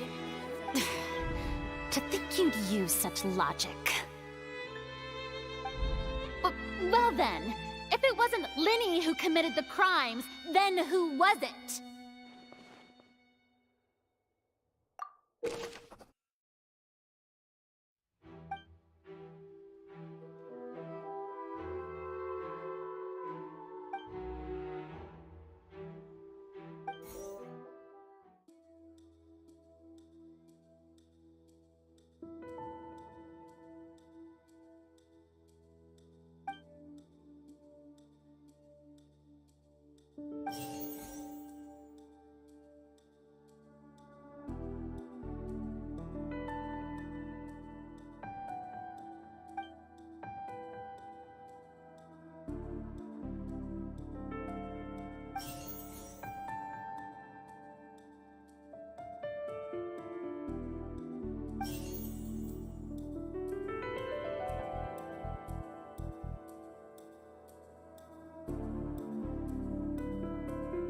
Could there have been a third person involved?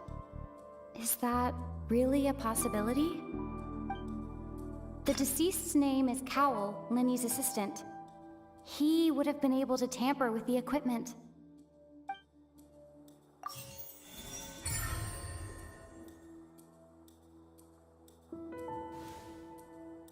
Huh?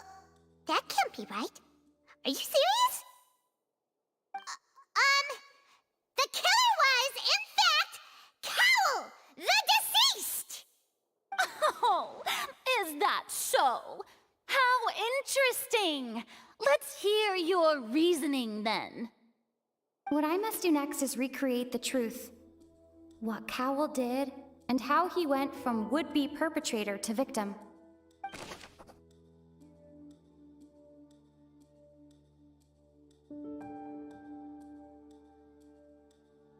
It would have been tough for both people to fit into that vent. They would likely have bumped into Linny as well. No one entered or left the Opera House through its entrances. So, where would the criminal have wanted to take Halsey? The deceased's name is Cowell, Linny's assistant. He would have been able to tunnel.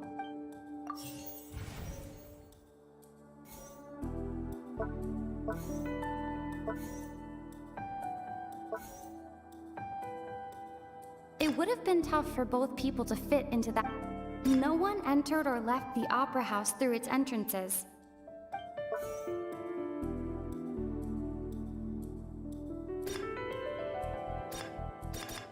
The deceased's name is Cowell, Linny's assistant. Halsey's clothing was in the tunnel. So, there must have been some fear that she would attract attention. Linny was not in the tunnel at that moment, which gave our criminal... Linny was not in the tunnel at that... Halsey's clothing was... Halsey's clothing was in the tunnel.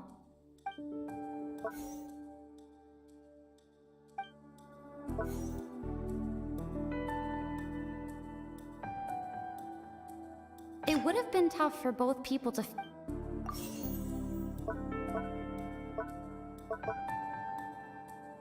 Halsey's clothing was in the tunnel.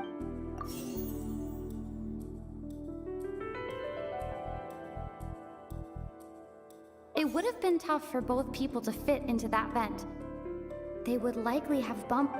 Linny was not in the tunnel at that moment, which gave our criminal ample time. No one entered or left the Opera House. The deceased's name is Cowell, Linny's assistant. He... No one entered or left the Opera House through its entrances. The deceased's name is Cowell. It would have been tough for both people...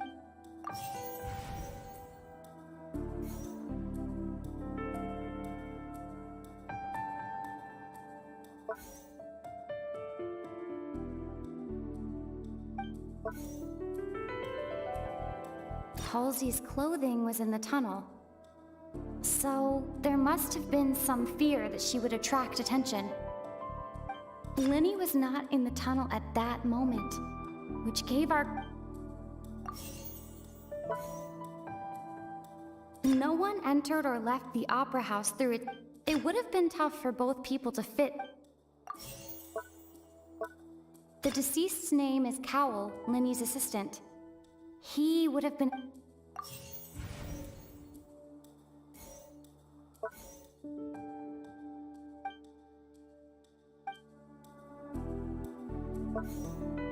No one entered or left the Opera House through its entrances.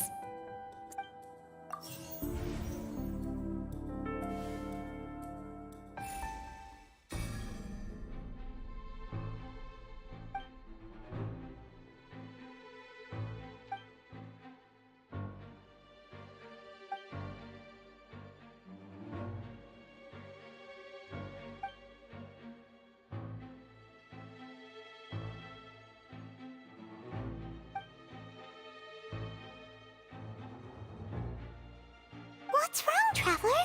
Are you still having trouble figuring things out? I see how it is. So this was all just a bluff. And here I thought you had something to show for it. But it seems you're still far from the truth.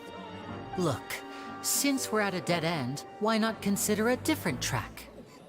Just like the trick as it transpired, the end result must have been utterly different from the magician's initial design. If only we knew how Halsey disappeared. Well, Well, that would be nice, but the tunnel only has 3 exits, and none of them seem very likely.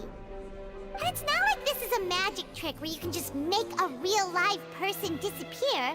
You know, like you did from that water tank, Lynette.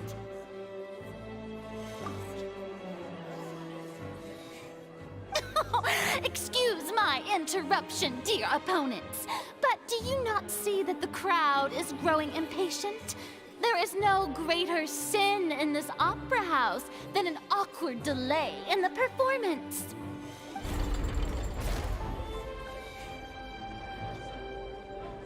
If the defense is unable to make further effective arguments, we will move on to the next stage of the trial.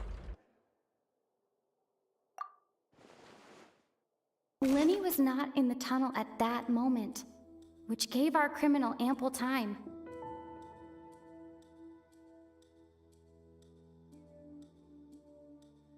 The sound we heard may have come from a clash between the missing Halsey and the criminal. The deceased's name is Cowell, Lenny's assistant. He would have been able to tamper with the equipment.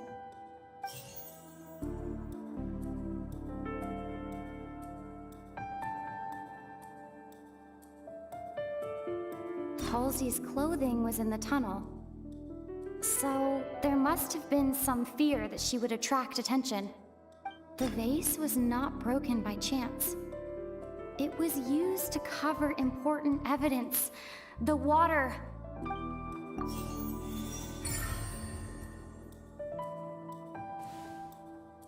Oh, Paimon gets it! It all comes together if Halsey disappeared instead of being kidnapped. Lynette escaped from the water tank, vanishing gradually and leaving only clothes behind. If there's a similar method where a person could be transformed into water... Oh, just a moment, please. I do hope you know how preposterous you sound at the moment. How could a person ever be transformed into water? This is reality we're talking about here, not some magic trick. Must we really? I should think that of anyone. Your friend Linny already knows this truth very well. Magic tricks are ultimately just illusions and misdirection. But Halsey's disappearance is very real. We're talking about 2 completely different things. Even so, I trust the Traveler's judgment. The truth must be out there somewhere. Perhaps some new line of reasoning may open if we try to gather all the focal points that don't make sense. Since Cal was the deceased, we haven't placed much attention on him. But given that we aren't making much progress with the case, it wouldn't hurt to have a look at his belongings, would it? People really do come up with all sorts of harebrained schemes when at the end of their rope. The way I see it, your suggestion that we broaden the scope of our investigation is nothing but a tactic for stalling the trial. Nevertheless, I believe that this is a reasonable request on the part of an attorney. Since the trial does indeed appear to be at an impasse, I believe that additional evidence may help us make more progress. Guards, please step into the lounge and examine the personal effects of the deceased Cowell.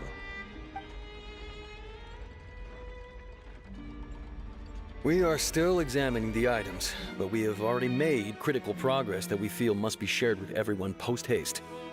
We discovered several test tubes of fluid within Cowell's baggage, each labeled separately. The notebook in his backpack claims that these fluids are... water from the Primordial Sea. The Primordial Sea? The note's contents also indicate that Cowell belonged to an organization that sells illegal drugs and that he had an accomplice. The notebook has many entries concerning safe usage of these fluids, in which the keyword dissolve appears many times. One of these tubes was labeled Opera Epiclese, along with yesterday's date. It is empty. The notes also state that these dissolution properties work exclusively on people from Fontaine. It's likely that Halsey was chosen as some sort of test subject. As such, we believe that the defense's hypothesis is, in fact, supported by sufficient evidence. You've got to be kidding! People dissolving into water? Could something so ridiculous actually be true? Wait a moment. This reminds me of a certain prophecy, but it's just a coincidence, isn't it? Huh. If people can become water, does that mean that the water tank's real use was as a means to hide water stains? And if Cowl was targeting that girl... Wait just a minute. Could that mean... You two, with me, quick! Demoiselle, wait! What about your partners? Let's go. Just trust me. Order! Order!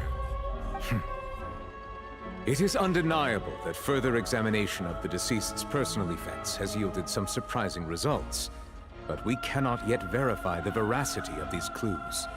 Still, let us assume that these clues are indeed authentic, albeit with the understanding that Ms. Halsey has yet to be found. Guards, please continue examining the items along these lines. Mr. Linney, it appears your hypothesis is supported by the evidence, so please continue speaking. Of course. Thank you, Your Honor. If we uphold this hypothesis, I believe that many of this case's seemingly unrelated clues can be connected together. Right! Like the metal hook! That one didn't make sense at all. Let's think about this. Cowell's methods must have something to do with that water from the primordial sea.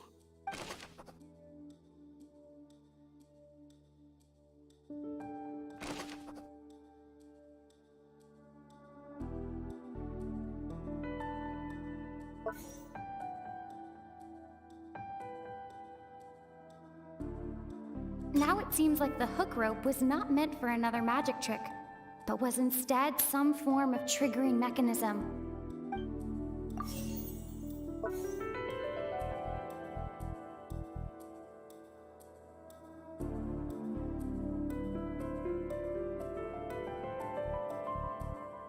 Now it seems like the hook rope was not meant for The rope that strung the water tank up was lit by the fireworks and cut. As such, the focus here is on the water and not the tank.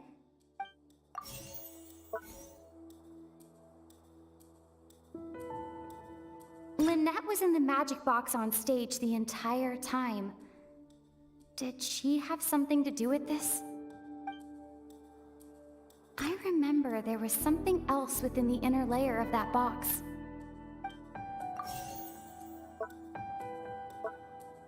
The water from the primordial sea should already have been prepped before Halsey entered the magic box.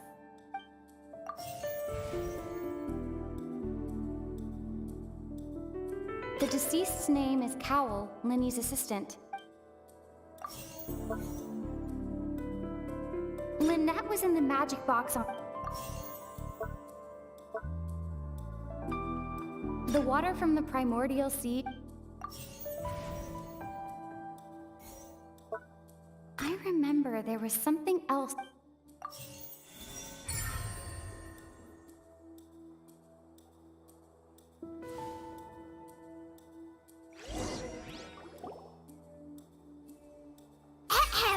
It's Ace Detective Paimon's time to shine again!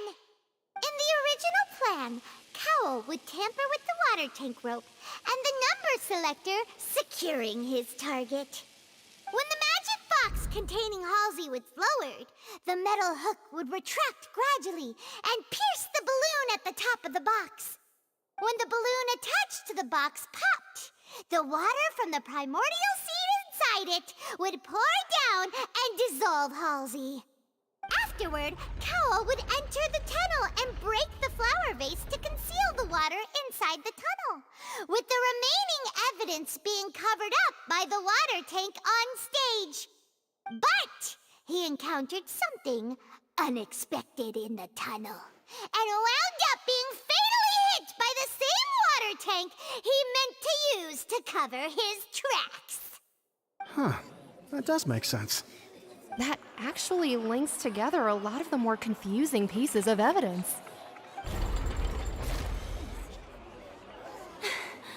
Oh dear, what do I do? Even I think they sound convincing now. Have I falsely accused an innocent person? What a humiliation. Now, it seems like the only point of contention remaining is the exact circumstances that led to Cal's death. His notes mentioned he had an accomplice who could be related to the situation. On that note, the guards have just contacted me indicating that they uncovered new evidence. I shall now invite him on stage to share it with us. Thank you, Your Honor. We were just inspecting the luggage of the other people involved in this case. And we found an identical sample of the water from the primordial sea among Linny's personal effects. What? That can't be. Oh, I see. Well, how wonderfully comedic to have your own counterattack only to come back and wound you. Does this not clear all doubt? My dear citizens, my loyal audience, allow me to present my reasoning and bring this performance to a swift close. Linny did not need to take part in the dissolution of the young woman at all. Indeed, he did leave the scene via the vent. Having made modifications to the props beforehand, his accomplice Cowell then caused Halsey to vanish using the water from the primordial sea. But upon his return, in cruel avarice, Linny desired sole credit and prepared to do away with his partner in crime. Ultimately, he knocked Cowell out, and the tool meant to cover the crime up also became a murder weapon. Now, as much as I regret having come to such a viciously straightforward conclusion, it does seem that the famed Fatui is quite the cold-blooded and ruthless organization. Am I right, Mr. Linny? We've used up all the evidence we collected. There's no way for us to make a rebuttal here. Is this the end of the road?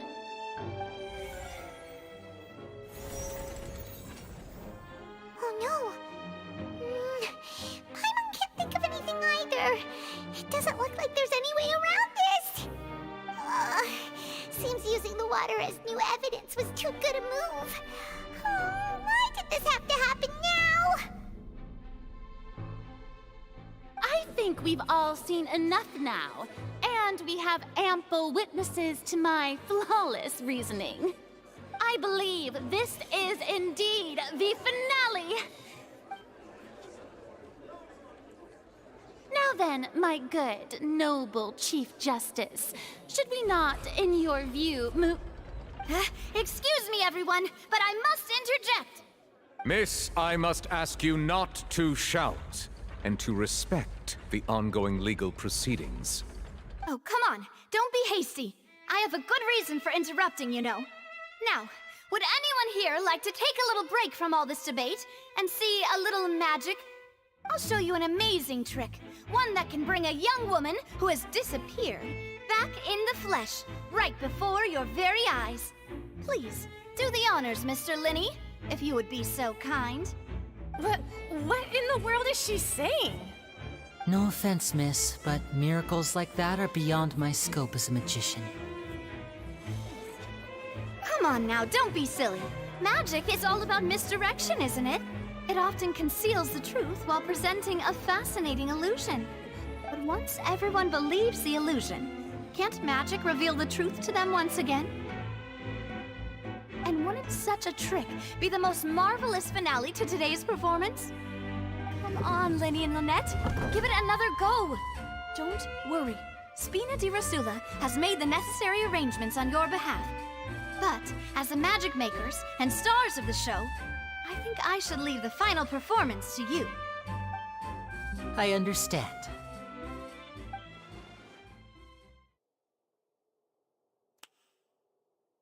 And voila!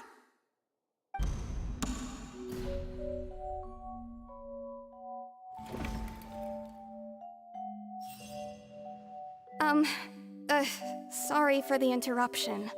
Wait, isn't that Halsey? So the whole thing about people dissolving wasn't true after all?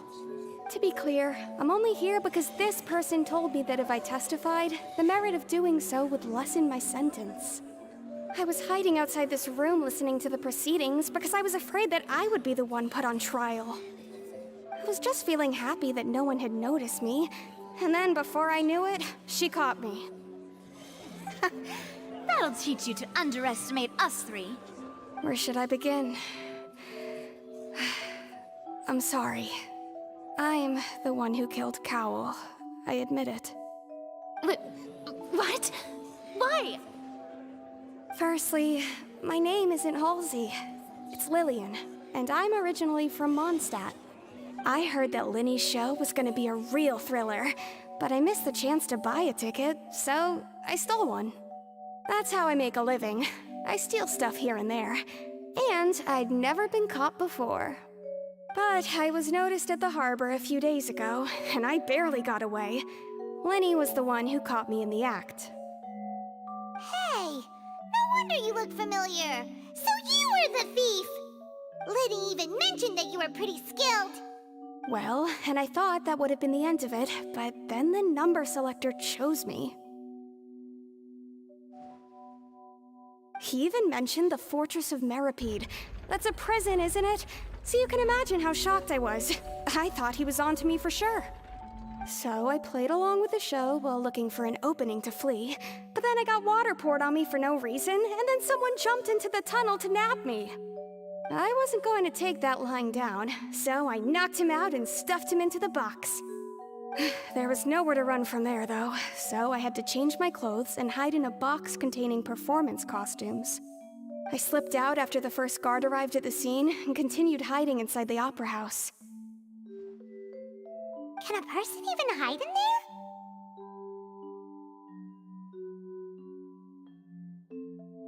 But I swear I didn't know that the water tank would fall down. Really, I swear it. Had I known that, I wouldn't have put him in the magic box. I may be a thief, but I'm no killer. Well, that makes everything pretty clear now, doesn't it? This time, we need to tell the entire story from Lillian's perspective.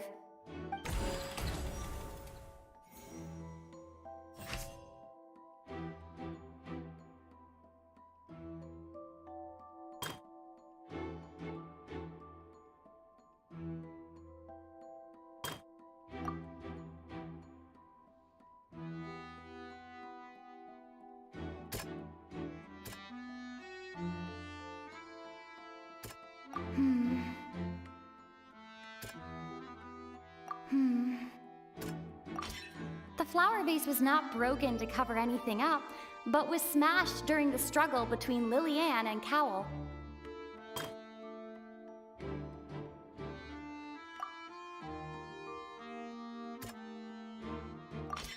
Lillian was afraid that she would be recognized if she left, so she changed clothes and hid, biding her time.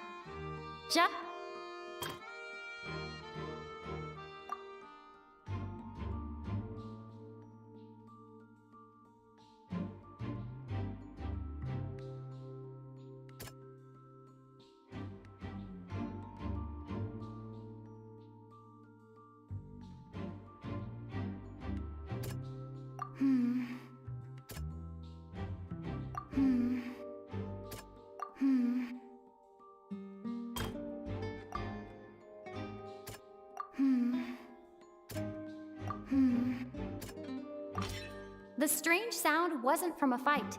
It was Lillian's attempt to break out when she was frightened. And it's Ace Detective Paimon time! Having been selected out of the blue, Lillian panicked. Her panic only intensified after she entered the tunnel and had water poured on her head. So she kicked the door open, producing the thud we all heard. Hearing the commotion, Cowl leapt into the tunnel, only to discover that Lillian had not dissolved.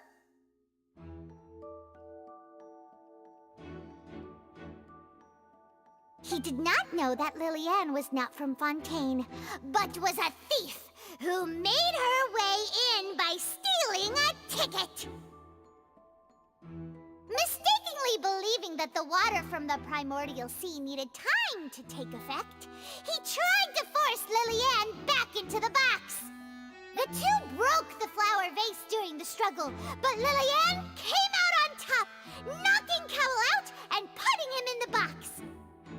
With no way of escaping, she changed her clothes and hid in the costume trunk until the performance ended.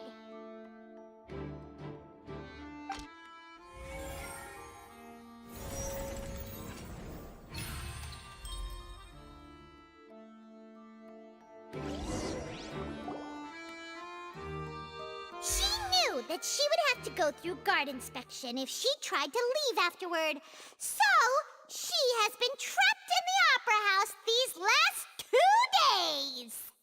She had already become desperately hungry by the time we were chatting over macarons. So, she swiped 2 of them right under our noses. Talk about a sneaky thief. At this point, all the events that happened in the tunnel have now come to light! Ah, so that's the whole story. Bravo! Bravo! Now then, Lady Farina, do you wish to speak against the defense's statements? Please answer the question, Lady Farina. Also, if I may add, the trial has not yet ended. As such, I request that the prosecution not leave the room before the proceedings have concluded. What? Are you reading my mind now? No, I have no further arguments. I admit defeat. But really, could you at least have left me with some dignity? Wow, look at that! She's like a deflated balloon now. If there are no objections, then as the Chief Justice of Fontaine, I shall once again repeat the full sequence of events. The actual perpetrator of the serial disappearances, Cowell, selected his next victim from the audience reservation list. With some modifications to the selector, he could ensure that the pre-selected young woman would be chosen. To cover up any evidence while committing the deed, Cowell thought of allowing the water tank to fall, which would conceal the water left behind after the young woman was dissolved. He also tampered with the rope suspending the water tank, using the fireworks at the end of the performance to cause the tank to drop and hide the watermarks. He poured the water from the primordial sea into a balloon during the preparation of the magic box and stuck it to the box's lid. Finally, he passed the prepared hook on a rope through the gap in the magic box's door when bringing the young woman to said box. When the magic trick officially began, the box containing the woman was lowered into the tunnel, tightening the hook rope and bursting the balloon containing the water. If all had gone to plan, the young woman would be dissolved at this time. However, Lillian was not from Fontaine, and thus fled the box with a loud noise. Realizing that there was trouble, Cowell entered the tunnel and met Lillian. Thinking that the waters had not yet taken effect, he decided to proceed. However, his opponent was more capable than he thought, and he was overcome, knocked unconscious, and placed into the magic box, and thus became his own final victim. Lillian, according to her own statements, then changed clothes and hid until the performance ended, before hiding in other parts of the opera house. As for Linny, he was in the underground structures within the opera house, and was thus ignorant of these happenings. From this reconstruction of events, we can conclude that Linny, the accused, is in fact innocent.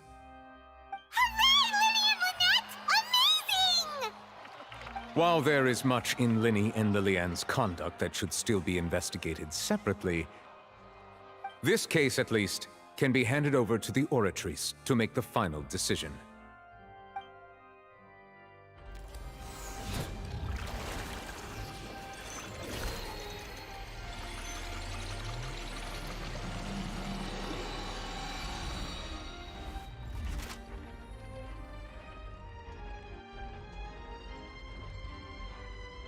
As such, Linny and Lynette are officially declared not guilty.